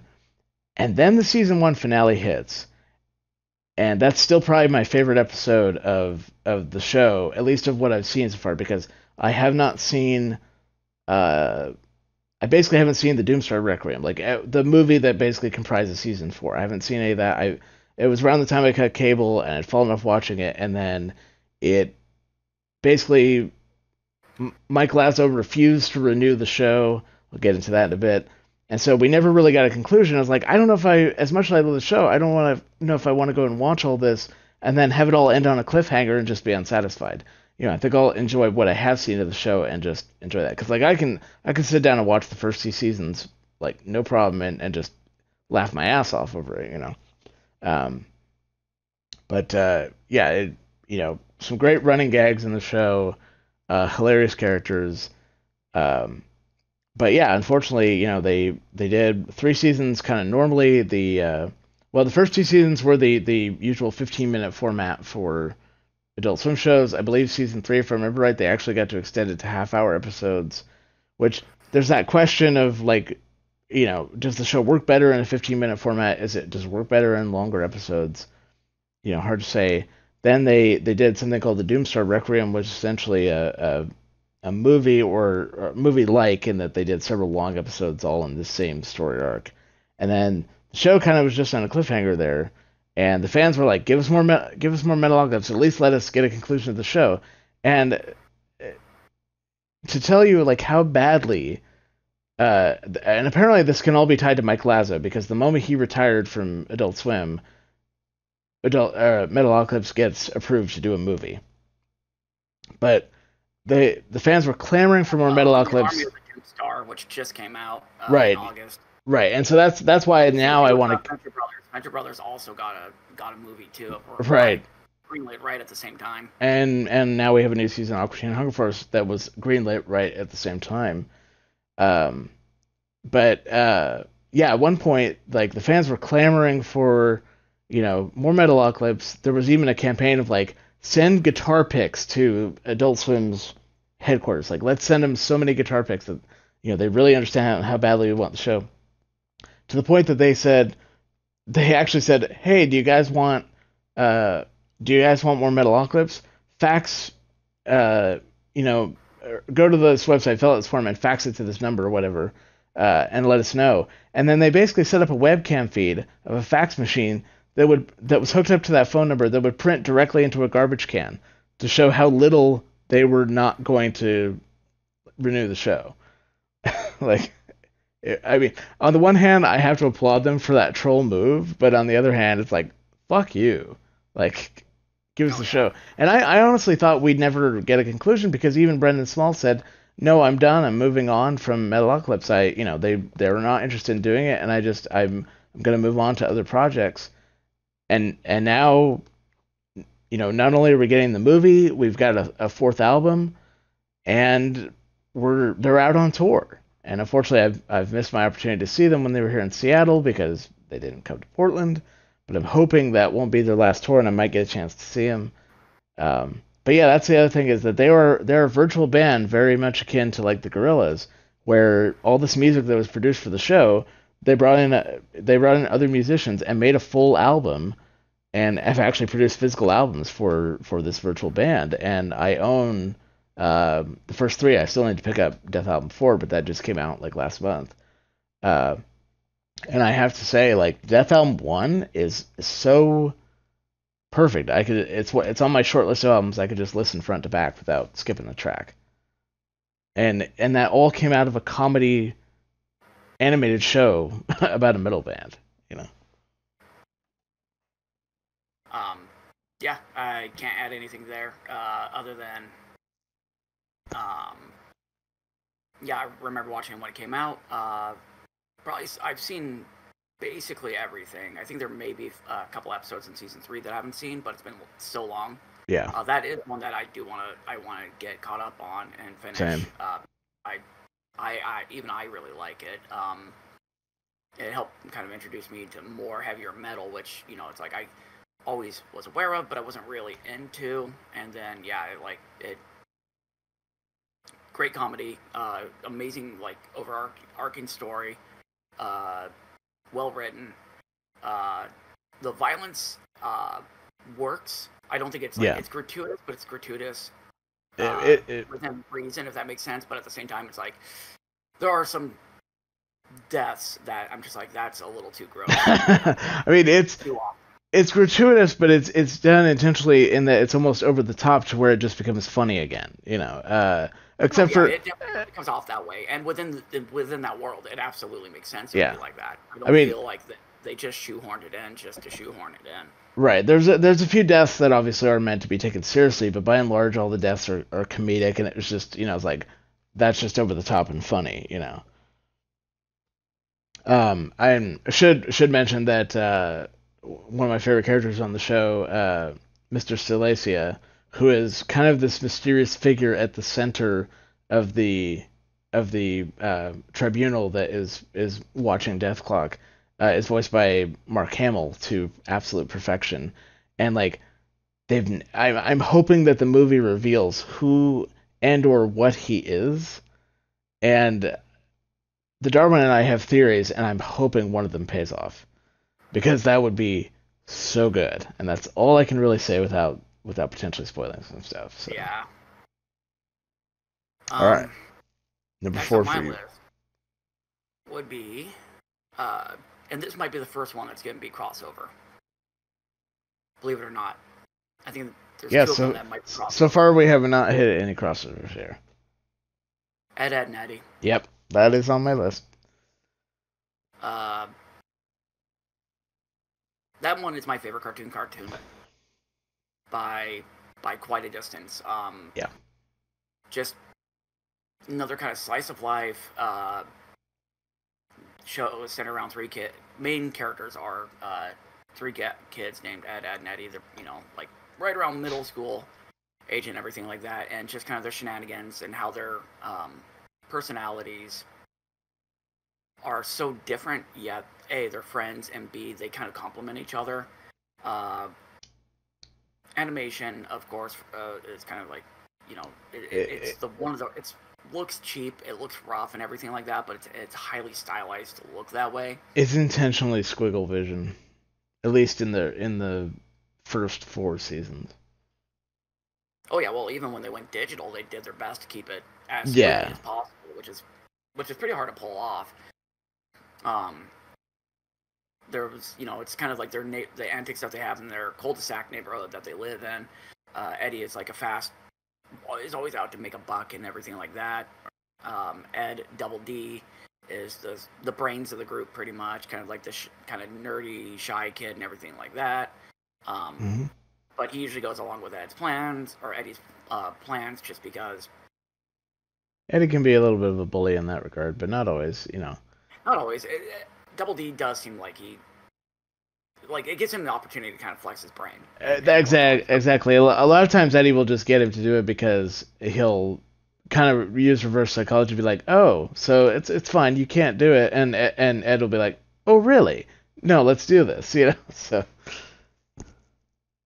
And then Ed Single D is the big lummox who is hyper powerful. yes, Um, like one of the strongest characters in all of Cartoon Network. It's kind of creepy, yeah, but like he's a big lovable goofball that is tormented by his younger sister and everything like that. And the secondary characters are all absolutely memorable. With yeah, the only one that does bug me, but I think um, it works because of the dynamic is Ed's sister Sarah. yeah. Sarah's Um, probably my least favorite character, but she is my it, least favorite as well, but it's like she's the perfect foil yeah, for not just the Ed's plans, but like specifically Ed. It's like nah, like you could no, like yeah. The Actually, his part parents would be the bigger villains in this situation. true for the very rare times that they have show because you pretty much never see any of the kids' parents on the show because up until the last two seasons, the show all takes place during the summer, so it's all everybody's on summer break and their parents are all gone working for the day. So other than yeah, like actually, I don't even think you see him until the final two seasons when they actually go back to school. Because one I specifically can think of is uh, when Double D has to bring their report cards for Ed and Eddie home, and it's been entrusted to Ed because or to Double D because the teachers know he'll do his best to get it to him. Like that's the only time. Yeah, That's the only time you see their parents, and it's like Charlie Brown. You only see their arm. You don't actually see them on screen. Uh, yeah. Like you don't you you really don't see the parents at all, but you yeah, know that they're there, except for Ed's Double D's parents right. They're are the only constantly ones that they absent. don't. Yeah, like they're constantly somewhere, Yeah. allegedly.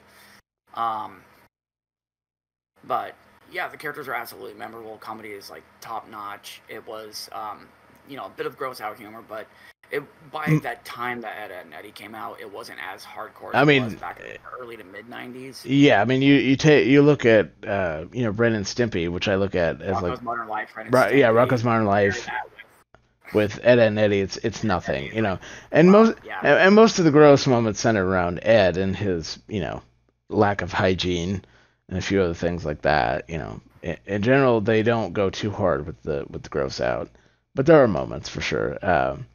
But it's it's always just funny. Ed's got some of the best lines in the show, and oh, he's not. absolutely. And he's You can not. tell that the writers had fun Oh yeah, yeah, through. absolutely. And Ed allowed them a lot of that because they could just literally throw any like idea out, and Yeah, Ed would because be like, "Okay, let's just have Ed say that." right, because it would just sound like Ed just said something random, probably didn't even think about what he just said. Like I think that's almost exemplified by the time where Ed's they're following Kevin around, and it seems like they're like Kevin seems to know everything, and like Ed goes up behind him, and Kevin reaches behind him, grabs Ed by the lips, and goes sheepskin seat covers, and then lets him go and walks off. And Ed was like, "How did he know what I was going to say?" It's like because you always say random shit like that, you know. Like I mean, his catchphrase was gravy or Or but buttered toast. or It buttered was like, toast. Yes, yeah, actually, he had two of them. right. Well, I mean, my favorite episode is actually probably the one where they play spin the bottle and all swap places with each other Oh yeah, because it was hilarious to see, the other voice Ed actors for the Ed ads. call out. Like, I don't always say buttered. I don't always Yeah, talk about so buttered come toast. on, Double D. I don't always say gravy. Buttered toast then, or like our friend Charlie, like we will occasionally say, "May I fuel inject?" to each other, because of that episode, because that's Eddie trying to be Double D, and he means to say, "May I interject?" but he says, "May I fuel inject?" instead. But yeah, no, that and it was actually the up until I think Adventure Time, it was the longest running Cartoon Network cartoon because it went until it started like '99, 2000. Yeah. It went until 2008, I think. Um. I know the movie. I think the movie came out in 2009, and that was after the show had actually formally ended. Right. I'd But have. within a year, they were working on the movie by then. Right. Season 5 and season 6 are kind of interesting because like season 5 was pretty much full season, but season 6 is like literally 2 episodes. But then you have like they did some of the holiday special stuff, Yeah. and then like a year later they did Big Picture Show, which is the movie and the proper finale for the show. Yeah. Um. But yeah, no, Ed, Edd n Eddy absolutely is. Yeah. Yeah, like I said, that for cartoons, that one was number one for me. Yeah. I mean, honestly, out of all the shows that we have listed so far, if there's one I'm gonna say like seriously go find some and watch it, it would be Ed, and Eddie because it's one that you can watch any episode and like get what's going on here. Yeah, because it was a episodic, like every I mean there Okay, were some callbacks, but right. There would be it wasn't like callbacks and yeah, but it's like yeah, it'd be very rarely was anything persistent, But they do actually delve into to like in one episode anyway, like how the boys actually met and became friends, and they really all became friends by virtue of the fact that they're all named Ed, and they just happen to use a different spelling, but that caused them to sort of band together and form a close friendship, and it also helps that pretty much everybody else in the neighborhood, at least in the very early episodes, can't stand them or don't aren't really friendly with them. yeah, At least not yeah. the way that they are with everybody else. So And that's one thing I actually will give them a bit of praise. Oh, I shouldn't say a bit of praise on. It's the fact that later on in the series, it's not quite number five, season 5 or 6. I think they bring it up beforehand when it's still summer. hmm But ultimately, the Eds crave, like, they're not craving attention. They just want to be a they part just of the group. they just want to be friends with everybody. Like that's all they really. I mean, Eddie's always trying to scam everybody, but that's just Eddie's like he just wants money. But in general, like that's all the Eds are really after is the friendship of the group, and And well, Big Picture Show wraps that up really yeah, well. Big Picture Show wraps that up very nicely. Let's put it that way. Because I could go into it, but we'd have to spoil Big Picture Show, and I absolutely don't want to do that for anybody that hasn't seen Plus, it. it would, yeah, we It might delve, get a little dark. we're So. delving a little too long into the shows. Right, yeah, we're coming up on 2 hours, and I'd like to try to wrap up at that point. We still have a couple to get through, so perhaps we better move on to the next entry. But I guess we're on to me for number three then. Hmm. Well, this will be no surprise. Well, maybe it might be to some, but it won't be to you. Powerpuff Girls. That was next on my list. Yep, and I when we say Powerpuff Girls, we mean the original series, not the 2016 reboot, and not the And Japanese thankfully, most anime. people, and thankfully, most people know that. Like Yeah, when people talk about Powerpuff Girls, they don't talk about 2016. It's almost always the original yeah. U.S. release. I heard the anime is pretty good, but I, I haven't. yeah, I'm more clarifying that we're not talking about the anime. I'm actually offering no opinion on that because I haven't seen it yet, but it does look interesting. I will give it that. Um, so yes, Powerpuff Girls. For those not familiar, a professor set out to create the recipe for the perfect little girl, and he added sugar, spice, and everything nice, in keeping with the old children's rhyme. The girls are made of sugar, spice, and everything nice. And then, due to an accident, he actually accidentally added an extra ingredient, chemical X, and we don't know what that Chemical. is. Chemical X, yes, this is part of the. This is always explained in the intro to every episode. Uh, but that basically causes the girls that he created to turn into superheroes. So he has three little girls. They're all about 5 years old at the start of the show because they're in kindergarten. Blossom, Bubbles, and Buttercup. Uh, Color coded red, blue, and green, respectively. Also, redhead, blonde, brunette, respectively. And yeah, they're 5 year old girls that are superheroes and can absolutely kick ass. And in fact, the original title of the show was supposed to be the Whoop Ass Girls because the Chemical X was supposed to be a can of whoop ass.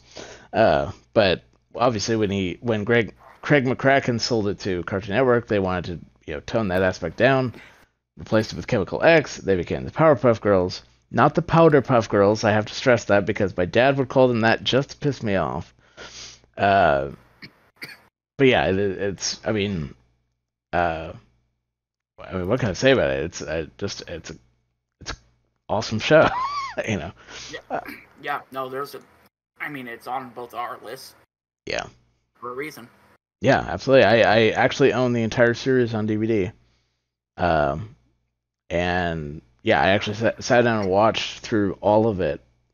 Several years ago when I got the set, and yeah, it obviously, like a lot of shows, the quality goes down a little bit in like the final season, but like by and large, it all still holds up. I would absolutely happily sit down and watch any episode of it right now. that's another one. That's one of the. I think it's the only other one that I would highly suggest people to actually Yeah, watch. I mean, I would too. the animation was phenomenal. Like the villains were very memorable. Almost all like the major characters were memorable. The writing was really well done. The fighting was. I think they balanced like the fighting with the humor and everything like that pretty damn well. It was definitely more Monster of the Week. There wasn't a lot of like. Yeah, I mean Well, there like, no it's there kind were of like Eddie where they do, you know, acknowledge things that happened there earlier, but yeah there are definitely moments where they acknowledge things earlier because like there's an episode where the main villain which is Mojo Jojo who is later found out to spoiler alert for anybody that hasn't seen it is later found out to have been originally been the monkey lab assistant for the professor and was the one that bumped the professor into the container of Chemical X. Thereby, he's actually responsible for creating the Powerpuff Girls, aka his own worst enemy, because the Chemical X explosion caused his own brain to expand, and he became an evil genius and becomes one of the major supervillains for the show. And there's an episode where because Bubbles, voiced by Tara Strong, by the way, is kind of the girly girl of the three. He thinks, oh, she must be the weakest, and you know, uh, basically sets out to capture the other two girls, and then just kind of laugh at her because she won't do anything to him because she's too nice and weak and that kind of thing. And she absolutely 100% wrecks his ass by the end of the episode. And there's a later callback where he's in a similar situation, and Bubbles is the only one like left, and she just stares at him, and he goes, "Yeah, I'd like to go to jail now." So there are definitely callbacks to previous moments like that, and like that's one of my favorites because like yes, she absolutely will wreck you. You know what you're in for, and he just goes quietly. oh, um, yeah, no, I can't. I don't Yeah. have much else to add because Yeah, like Ed and Eddie, I would say if you can go find the original run of the show, absolutely sit down and watch it. I mean, it holds up. There is a couple episodes that are they're great. Like there's an entire episode that is essentially a parody of the Beatles, and that's one of the best episodes. honestly I have to agree. As much as I have my love hate relationship with the Beatles, I got a lot of the references even then, and I was like, this episode is brilliant. Oh, definitely. It showcased like again the writing was really well done, and it was and like for all the boys out there that quote unquote secretly liked it, I'll let you know. Yeah, Right here. so did most of your peers. Yeah. It was as much a show for boys as it was for girls. Oh, absolutely. I mean, when something that people may not remember is when Ed, and Eddie premiered, Powerpuff Girls had already been out, and they set it up as kind of this boys versus girls thing of like, oh, boys are gonna want to watch Ed and Eddie, girls are gonna watch Powerpuff Girls. My best friend and Both I shows at the time were like, Powerpuff. I mean, before we'd seen Ed, and Eddie and realized how good it was, we were like Powerpuff Girls all the way. Like especially the way they were doing the commercials because the theme song to the Powerpuff Girls was already kind of a punk rock song, but they like added almost a metal edge to it in that particular commercial, and we're like, yeah, this awesome Powerpuff Girls all the way. Now I'm like they're so even in my list. I couldn't tell you which one. Like on my list as it is now, I have placed Ed, and Eddie above Powerpuff Girls, but it's like they're so close in my mind. yeah, I for me, Ed and Eddie definitely takes the lead, but the fact is I think Powerpuff Girls would probably be my second. Yeah.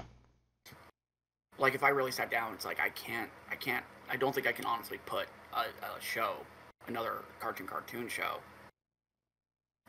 at number two. Like they're there because both shows had crossover appeal, and Yeah, as definitely. we got older, we found out it's like, well, that's true because a lot of boys end up really liking Powerpuff Girls, and a lot of girls end up liking Ed, and Eddie. So it's like maybe just let kids enjoy what the fuck they want. Yeah. Yeah, I mean, as we as we talked about in the first episode when we were going over Nickelodeon shows, Clarissa Explains It All was 100% a show with cross appeal. I feel very much same situation with both Ed and Eddie Powerpuff Girls. Didn't matter whether you're a boy or girl and which one you should like. If you liked it, you liked it. I mean, I know so many guys that like Powerpuff Girls. Oh yeah. I also knew people that got bullied for boys that got bullied for it. So it's like that's why I'm like, guess what? Most of the people were Yeah, liking it too. Like, come on. yeah. Like Um, because it was like on it's supposed to look girly on the one hand, but then they're superheroes and they kick ass, like, so it's very much a action, boy centric thing too, and there even are boy counterparts to the Powerpuff Girls at one point in the show, although they're more villains because they're created to essentially defeat the Powerpuff Girls. yeah. Um, so let's go ahead and move on. Yeah, let's because Not we're to yeah. No, we've been going at length here, so we need to start moving. The good news is that Since I you've think since I've done the one your next one and you've done my next one, we can skip. Yeah, Um, which that takes me to because my number two was Ed and well, Eddie, which takes me to number one. yeah. So let me get to my number two, Okay, or not my number two, but the second last one for me, which would be Amazing World of Gumball. I knew it. I was like, that one's probably gonna end up on your list, isn't it? It's not just because it's a calculator, which was Right, but one that like that is at least a good gag, yeah, but it's the overall, and it's the only one on this list that's still going. true, yeah. Every show we listed here has run its course, and actually most of them aren't even being shown in reruns anymore. Yep. But Amazing World of Gumball is. I think they are in their final season, but yeah, no, Mhm. it's still going. And I mean, it's this one. This one is law random, but Yeah. like, it's so. I think it's well, partially it is and it isn't because it like the episodes can be relatively fast paced, but they're not always fast paced. There are cohesive movement. There's cohesive movement throughout each episode. Um, it is very much like it does do callbacks and everything like that. There's not a huge overarching storyline as far as I remember because there are like a couple of seasons now that I've never seen. Um, follows a family, the Waterston family, that is comprised of Gumball, who's a cat, blue cat, Anais, his sister, who is a pink rabbit. Their kind of adopted brother, who used to be Gumball's pet goldfish named Darwin. Um, God, I can't remember the dad's name right now. But he's a giant pink rabbit that's basically Peter Griffin in rabbit form. That's a good way And to then describe it. Nicole Watterson, who is the mother, who is just like, she's actually like probably one of the most fascinating characters in the whole show because um, she is very much a family person. She really loves and cares for her family. She's very defensive of them. She's also no nonsense. And the entire universe of Gumball, like, most people fear her because she is just ungodly powerful. Uh, and they live in oh god, it's been so long, I can't remember the name of the town.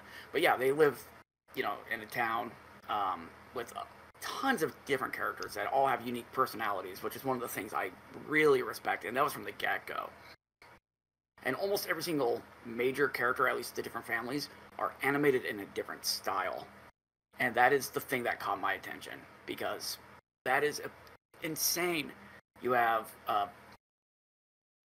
3D characters, but different styles, like different stylized 3D characters, like the T Rex character and like there's a robot character, are both done in 3D, but they're different 3D animation styles. Mhm. You have oh, and then the balloon characters also, which I can't remember his name, but God, the jokes that they got, some of the jokes they got away with were like Rocco's Modern Life, Ren and Stimpy level. Like they're Yeah. literally a blowjob joke, like Yeah. point blank in the show. Yeah, I mean, I'm not. This is one that unfortunately I'm not gonna have a lot to say on, but I will definitely say like the lull random aspects sort of have turned me off of it. But again, one of those days where it's like I was on your couch and that's literally all that was on Cartoon Network because they were just They you got know, into playing marathons of yeah. shows, which was Uh, both a blessing and a curse. right. So it's like, okay, I'm gonna have to watch some of this, unless because I just can't find anything else I'd rather watch right now. And like there are definitely moments, and so it's like I get it, but it's just one I've never, really gotten into beyond that. But I know they definitely got some crap past the radar, as we like to say. Yeah. Um. Yeah. No. It ended up winning me over. Pretty quickly.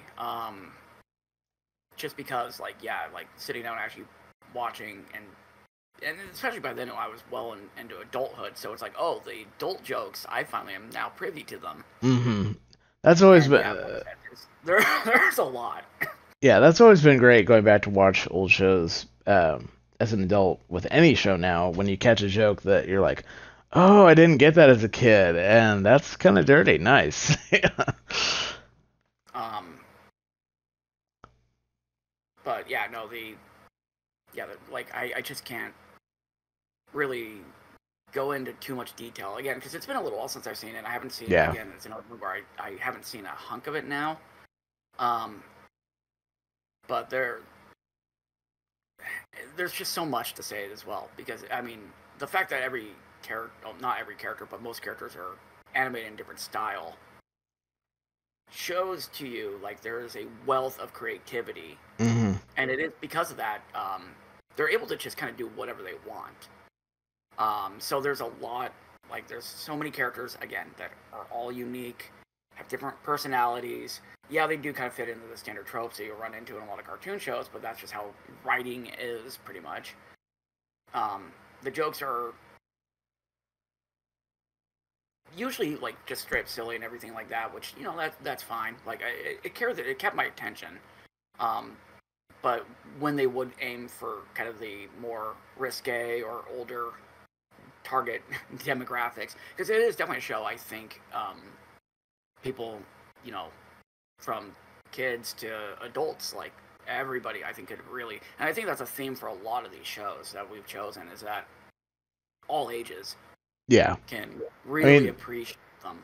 yeah. I mean, most children's entertainment, at least from the stuff that we watched growing up, was always designed to be something that the parents could watch with their kids, so there would be something to appeal to the adult, and it wouldn't just be mindless, like, oh God, kill me now that I have to sit and watch this for the next half hour. Yeah, and I think actually all both of our lists, I don't think a single show No. would fall underneath that.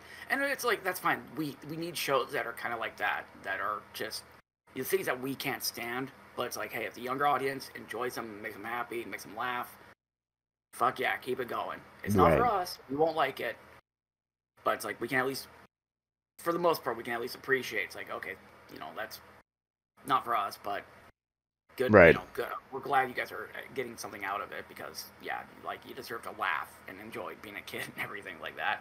Yeah. Um, and Gumball looks like it feels like it should be one of those shows where it's like, okay, this is definitely aimed at kids. There's nothing there, but there's so much that goes on, and that, like I said, it's a paralysis of choice situation because not only has it been long enough that my memory's starting to kind of like blank a bit, but even if I could really pinpoint things, it's like there would be so many. It's like I don't have the time to pinpoint them. But the calculator joke is like Yeah. I would say that's the one bit, like, anybody cares about the show, just go look that up. Go onto YouTube, type in Amazing World of Gumball calculator, calculator, and but you have to pronounce it calculator. yes, it's pronounced calculator within the show, but yes, it's spelled calculator. It's literally Gumball's dad trying to be a YouTuber and reviewing this new game he found on his computer called Calculator. Then there's And literally just yeah, leave it from there yeah, because just once watch you it. go beyond that, it's gonna go. That's gonna be like kind of. But Yeah, and I think that's one thing I think they did really well is that they were able to do pastiches and parodies and everything like that yeah, of different formats and everything pretty well. Like I said, first couple seasons, this is one where I think they got better as it got further, just because they were less and less shackled, and they realized it's kind of like with American Dad was Roger. It's like after the first couple seasons, and they realized, oh, we can just kind of do whatever he want with Roger. Yeah, when they figured And out, then expanded the American Dad universe, it got so much better. And I think yeah, Gumball is one of the few series that's like that, where it's like it was good enough, like entertaining enough, and everything like that. Obviously, it was good enough to keep, to get picked up for a third and fourth and so on seasons. right.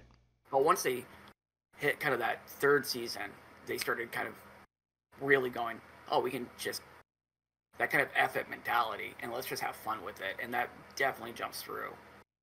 Yeah.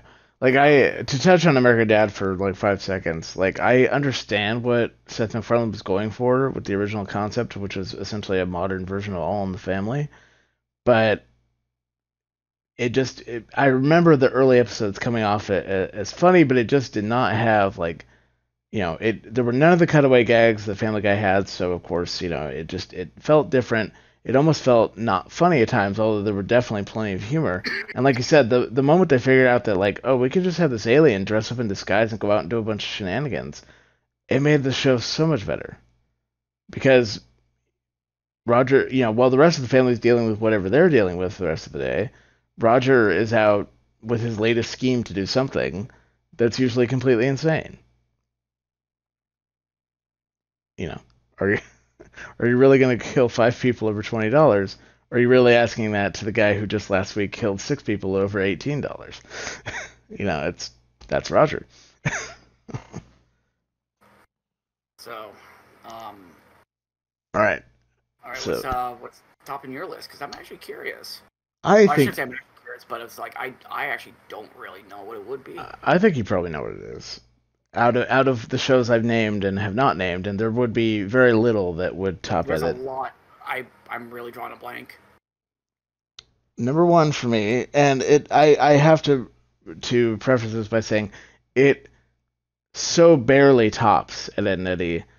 Uh, these last three shows, Powerpuff Girls, Ed, Edd n Eddy, and the one I'm about to name, are so close for me. Like when we decided to do this, and I was like, I'm gonna make a list, and I'm actually gonna number them. These were literally the first three things I wrote on the list, and I kind of just wrote them in this order off the top of my head. But I was like, yeah, I'm gonna keep them that way because it just ever so barely edges it out. But for me, it's Dexter's Laboratory. Oh, duh, yeah.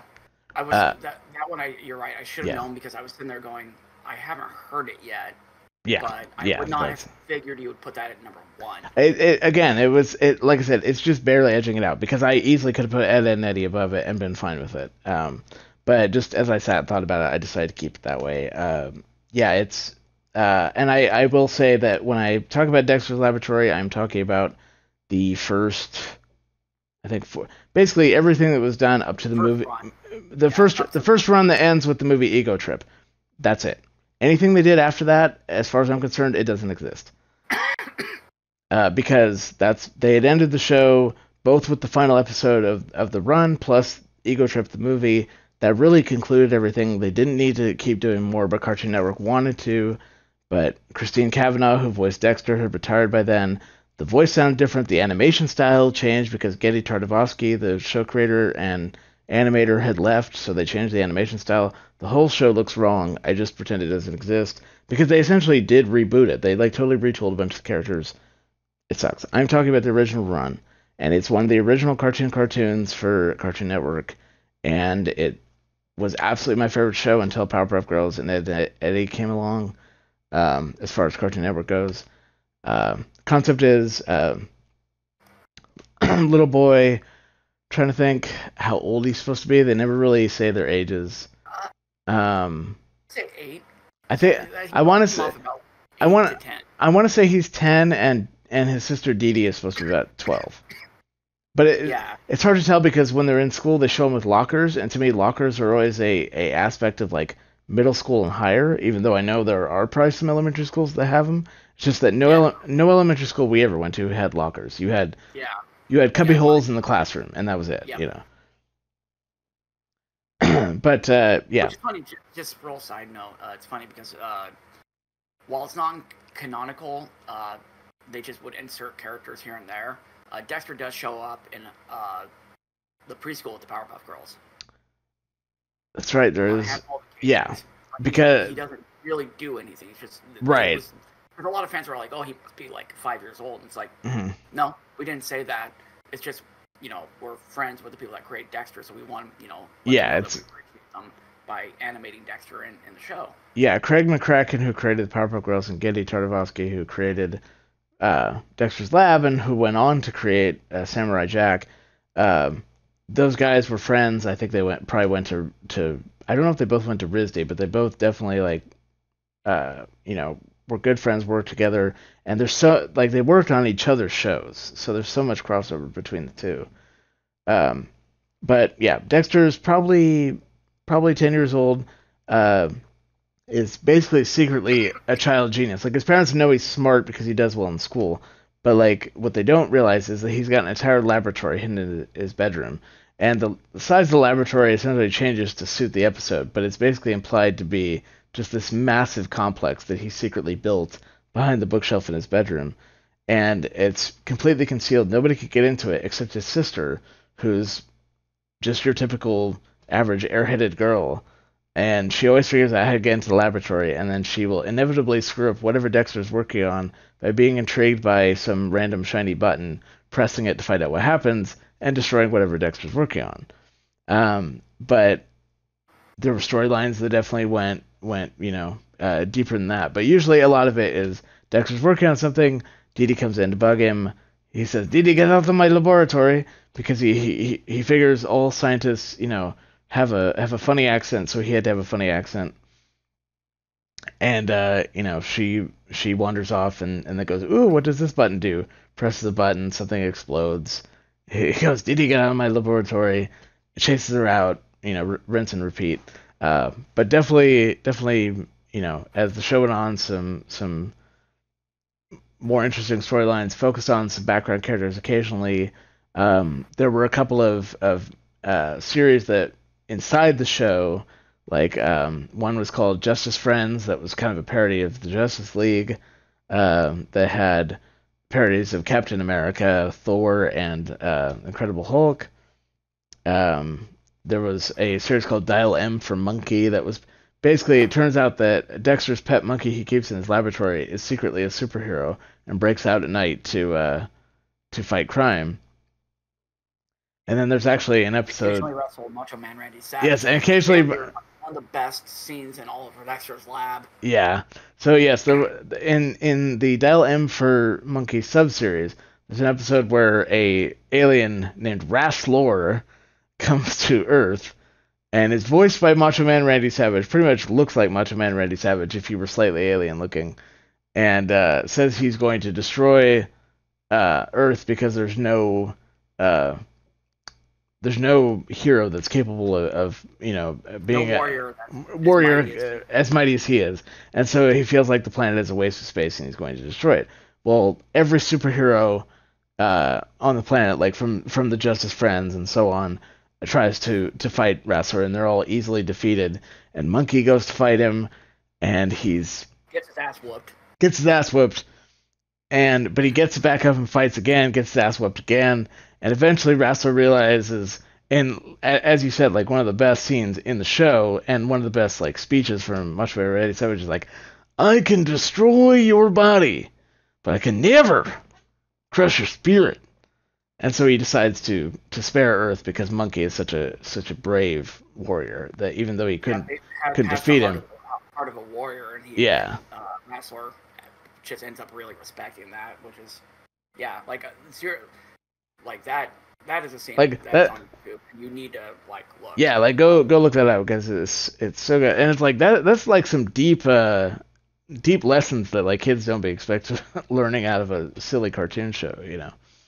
Well, it's also something that Macho Man himself like. Oh yeah, that Like there's that one. Just as a quick side note, there's that scene of him on Arsenio Hall where he gets asked, "Well, is there anything Macho Man's afraid of?" And he actually goes deep, and it's like, yeah, I feel the full. One way of being, a macho man is to feel the full range of emotion. So, I've cried a million tears, and I'll cry a million more. But what does he say? He says, but one thing to remember is that when life keeps knocking you down, you get back up and you're ready to fight again. And like it was something he actually preached Yeah. throughout his life was like, hey, it's okay to, you don't have to be like. Ironically, it's like you don't have to be completely machismo all the time and everything like that. It's okay to not be, but as long as you're willing and able to get back up and keep fighting, like that's the macho way. Like that you have my respect at that point. So it's very. I'm sure I actually won't be surprised if the animators saw that Yeah, I or mean, were aware of that clip and we're just like, yeah, we gotta put that in because it is a really like that's another scene like Macho Man on Arsenio Hall. Look it up on YouTube because it's actually really it's one of those where if life has you down, um, you know, it's good, scene like inspirational. it's good. It's good to watch because it'll bring a smile to your face and you'll just kind of like at the very least nod your head and be like, you know what? Yeah, hell yeah. Yeah, so on the But back of that tangent, if you can't tell, we massively respected Macho Man Randy Savage, because yeah, he is only in one episode of the show, but it is such a memorable episode, because of that. Um, and that's just like the show within the show. Like you would typically in a half hour get one episode of Dexter, one episode of Dial M for Monkey or Justice Friends, and then another or a episode of second. Dexter. Yeah, you're right. Sorry. Yeah, like and then later on they kind of just drop the middle series and you just get two longer episodes of Dexter. Um, but yeah, I mean it was such a good show. I always really enjoyed it.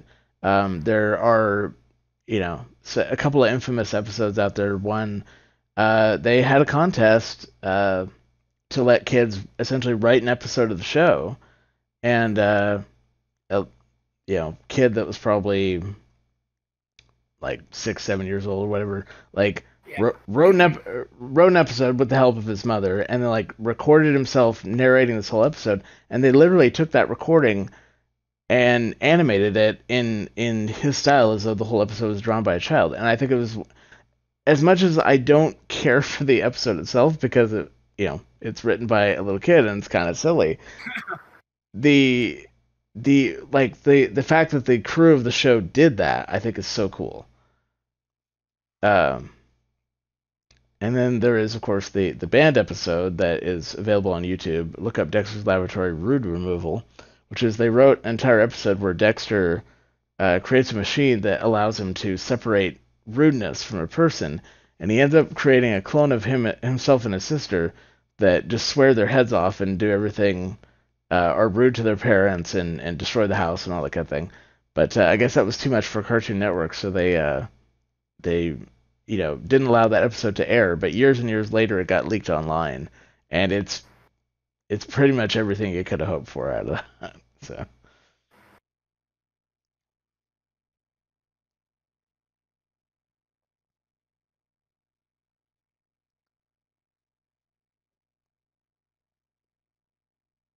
You're right about that. Uh, and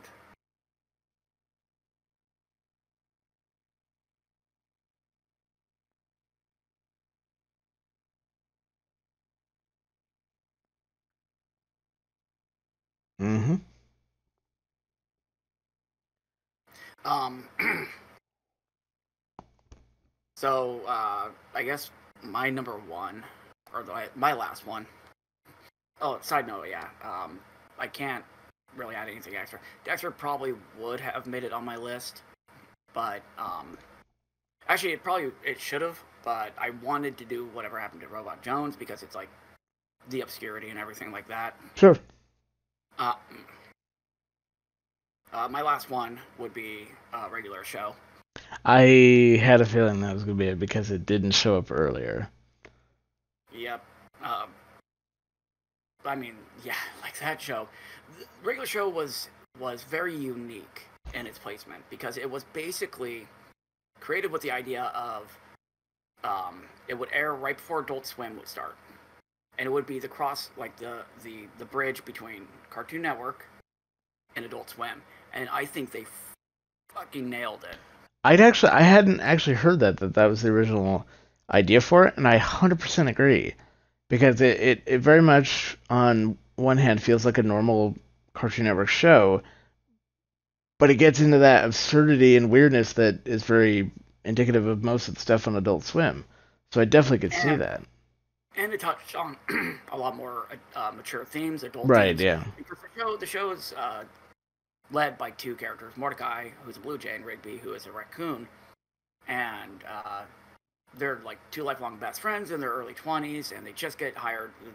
Originally, they just gotten hired to work at a park, and they get to live in the house. There's a house made, for the employees essentially in the park. That is also the main office and headquarters for maintenance and everything like that, run by a gumball machine named Benson. And the park is owned by the father of a lollipop man named Pops. Um, they have their main mechanic and all around just like utility Sasquatch named Skips, who's voiced by Mark Hamill, and Yes. they have another like handyman, two handymen on the crew as well. A green, most human-like out of all of them, named Muscle Man, With who's just this big Slavic, like this. He doesn't look like he's muscular, and he really isn't. But he used to be a fitness model, bodybuilder, and he still retained all of his strength. So he's like hyper powerful. And then his best friend is High Five Ghost, which the name implies he literally is a ghost with a high five hand on his head. I actually didn't know that's what his name was, and that's why I snickered because that makes complete sense now. And I'm not going to because this is intended to be a non-visual medium, but I feel like I need a disclaimer that says this is actually what this show is about. We're not making this shit up. Oh yeah, yeah. I mean, thankfully it's one of those where I think almost anybody would be listening would know it. But in the off chance Yeah. you've never heard of it, yeah, no, we are not making it up. It came from the mind of a gentleman named J.G. Quintel. Sometimes I get the I want to add the Q to the second part of his name. Right, yeah. Based off it got picked up after his short called what is it? 4 in the AM PM or something like that, which is Yeah. was meant for adults. But So the show came out. didn't you tell me it Oh, was go ahead. also like written and animated while high on acid? I believe their acid was involved somewhere. That's what I've Yeah. heard. Which Um, which after watching the pilot made absolutely complete sense. oh, absolutely. 100%. People don't realize. Yeah, so fantastic show. It had a ongoing storyline. While it was episodic in nature, it very much had a continuing storyline, and kind of because the show ended up being like kind of a view of life, like a coming of age story for people in their 20s. Um, it like to a T. Like it is crazy looking back at it. It's like wow, like the characters grow up, mature. Um, some of them struggle with issues that they never really come around on. Like Mordecai at the beginning of the series is basically like the straight man. Rigby's the crazy guy. And somewhere about halfway through the series, that dynamic starts to change, where Mordecai becomes more. Um, he's constantly searching for like love in his life and everything like that, purpose, love, and stability and stuff like that. And he keeps coming up short on it. Whereas Rigby ends up just kind of like starting to get that. He actually like halfway through, he gets in a relationship that lasts throughout the rest of the series. Muscle Man does the same thing. The characters actually do age a bit in the show itself. And like the humor, like I said, it was meant for like it easily could have been an Adult Swim show. It really, really was just so off the wall. Like every episode would start with something very simple, a benign thing. Usually with tasks that Mordecai and Rigby would have to take on, and just instantly it would start snowballing, and they would try to one up everything that was happening in an episode within that episode. So it's like, and there were left turns and right turns that you would never expect. Just there was so much magic and zaniness, and it was sci-fi. It was magic. It was fantasy. It was absurd. Like it's an absurdist dream. Like it is so insane to watch, and it's still like even with all that insanity going on, it's still slice of life. Like they somehow managed to combine whatever craziness they're coming up with, put it into the show, and it doesn't seem out of place because they established early on that's just the universe that they live in. Later on, towards the end of the series, they do go to space, which was a very, very knowing thing. Like they basically were like, I think the creators at that point were like, well, this is gonna be damn near the last season. Eventually, everything goes to space. Every series goes to space. Right. It's there's even a trope of like X in space because that always seems to be where series will eventually go, even if it's only for one episode. I mean, Family Matters. Yeah, the last episode was that. But yeah, so they do that. Like all they get, just if I had trouble with Gumball, this is the Gumball on acid. It's really what it is. Meant more for adults, for people in their teens and early 20s and whatnot. Like, yeah. Jesus Christ. Like, I have not seen the whole series. I've seen most of it, thankfully. And that's one I can go back to and rewatch with no issue at all. And to this day, yeah, this is one of the few ones, like, where even, like, I don't usually go back, like, do a lot of quoting of shows or things like that. I don't know why. I do for certain things, but not for all things. Like, I don't really quote, like, Adventure Time, even though I actually like Adventure Time a lot more overall. But regular show I can quote. Like, I will make quote references and stuff like that to it just all the time. Specifically, at least, like, Guys Night. Yeah, we've definitely done that episode Guys Night. I mean, I don't mean to brag. I don't mean to boast, but I got for this mini toast hummus. We do that one, sure. I mean, I'm not gonna have a lot to add on regular show. Unfortunately, it's not one that I had really gotten into, but I definitely appreciate some of the humor in it. At least now, not necessarily when it first aired.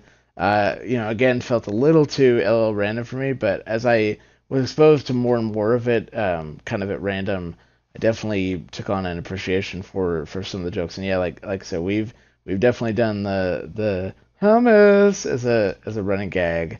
I personally hate hummus, but I just think that's a fun word to say. It's a fun word to say. I think if it had been on Adult Swim, you probably would have loved it. Yeah, that entirely could be. What it was, like, literally, if they had just moved it into Adult Swim and left everything the same, I think you probably would have ended up liking it. It was a lack of exposure. Yeah, it definitely was a lack of exposure thing. Yeah. Was a bigger thing. Yeah.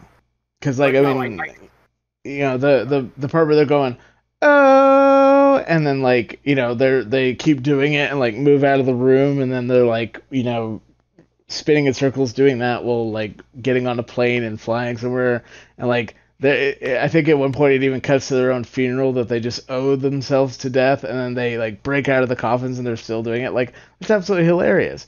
But, like, because you can watch that with, like, no context and it's still funny. But sometimes, the whole episode itself just felt, would feel bizarre occasionally. But, yeah, definitely one I've appreciated. They didn't always get... I'll agree. Like, I don't think there was any real bad episode, but there were episodes where it was just like, like, overall kind of but, like, there were a couple high spots. But, yeah, like, there were, like, some episodes, like, especially, like, even in some of the later seasons when they introduced a new character, the way they ended up introducing the new character was a straight-up war between the park employees and a few of their allies versus all the enemies that they've made up to that point who were trying to take over the park, including that dude that 100% parodies Billy Mitchell. Yeah, I remember that. Yeah, because they are not fans of that guy, and he ended up being a huge villain. Literally, his name was Giant Beard Face. That's and hilarious. He was a giant bearded face that looked exactly like Billy Mitchell, and then he had a son who was the same thing, but, like, had arms and legs, but no torso. Oh, wow. Okay. And then, like, like, there's the episode where Benson is told that he is, like, a very strict manager type. Not unlovable. Like, you do feel sympathy for him a lot of the time, especially when it comes to Rigby and Mordecai. It feels Right. weird saying Rigby first, but sometimes I'll say it. Um, there's an episode that Pops tells Benson that he Mhm. can't yell at Mordecai and Rigby anymore, or else he'll get fired. And he bottles it up, and literally, like, he gets so mad that he becomes a sun. He becomes a star, and like he's generating gravity and like everything. Like he's floating around, and just his anger is so hot that he's literally evaporating everything.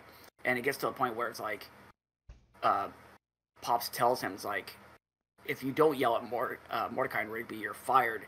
And he literally just, like, you see this tear run down his cheek, and he just opens his mouth, and you see this, like, Dragon Ball Z beam shoot out at like Mordecai and Rigby, and he's Kamehameha. just unloading on them. And So they're just, like, laying on the ground being almost blown away and everything like that. And it's just like, oh my god. Like, just the mental image of it's that, telling like, people, is like, you funny. can't, please stop yelling at Mordecai and Rigby because it's negative. And that's how it boils out. Like, Hmm. almost every single episode did something like that. And like I said, Yeah. there were like there was character growth going on underneath all of that. And like to this day, actually, the last episode is really bittersweet. I think it's one of the best last episodes I've ever seen. Yeah. Um, like it is actually kind of like an emotional ride because um, it is a like I think it's like the 10-year reunion of all the people working at the park. So you actually find out what happens, and it's just like wow. And that was, it's like it goes well with it because it is all about growing up. Yeah, Uh, I would, Everything. if done right, I always enjoy a finale that gives us a glimpse of the future of like where people might end up, Adventure Time or did did that end too up. in the Yeah. final episode, Hmm.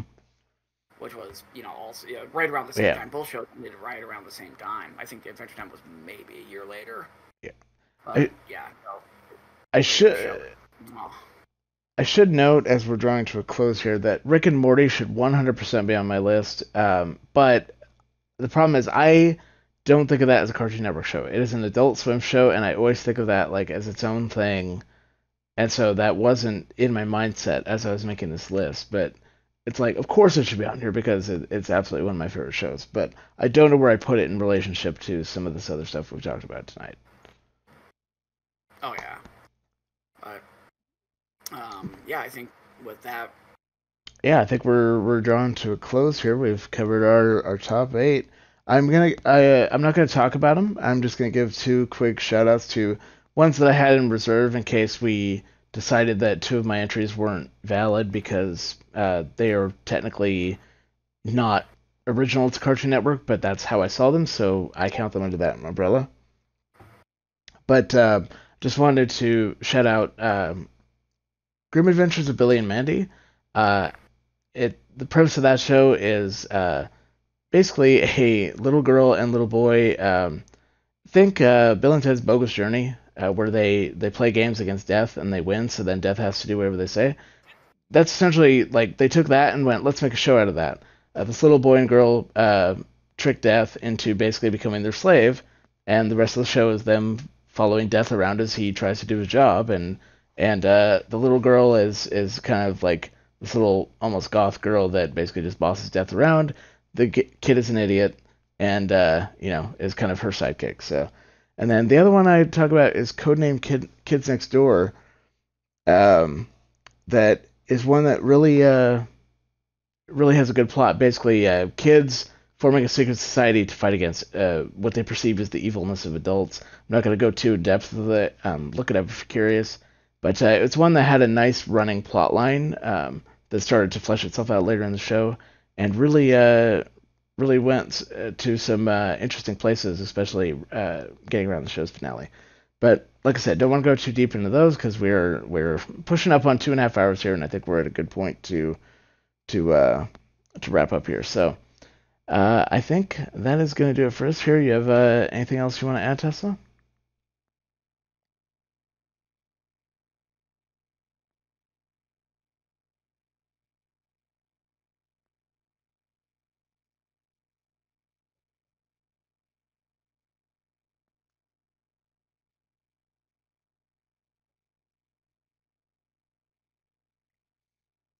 Oh yeah, 100%, 100% agree. So But yeah, I think that'll do it for share. So that was our uh, top eight Cartoon Network shows. I know that was a little bit of a long one here, so thank you all for sticking so much with us. We'll be back for at least one more episode of this before Shocktober is out. So thank you all so much for listening. Until next time, you stay classy, Internet.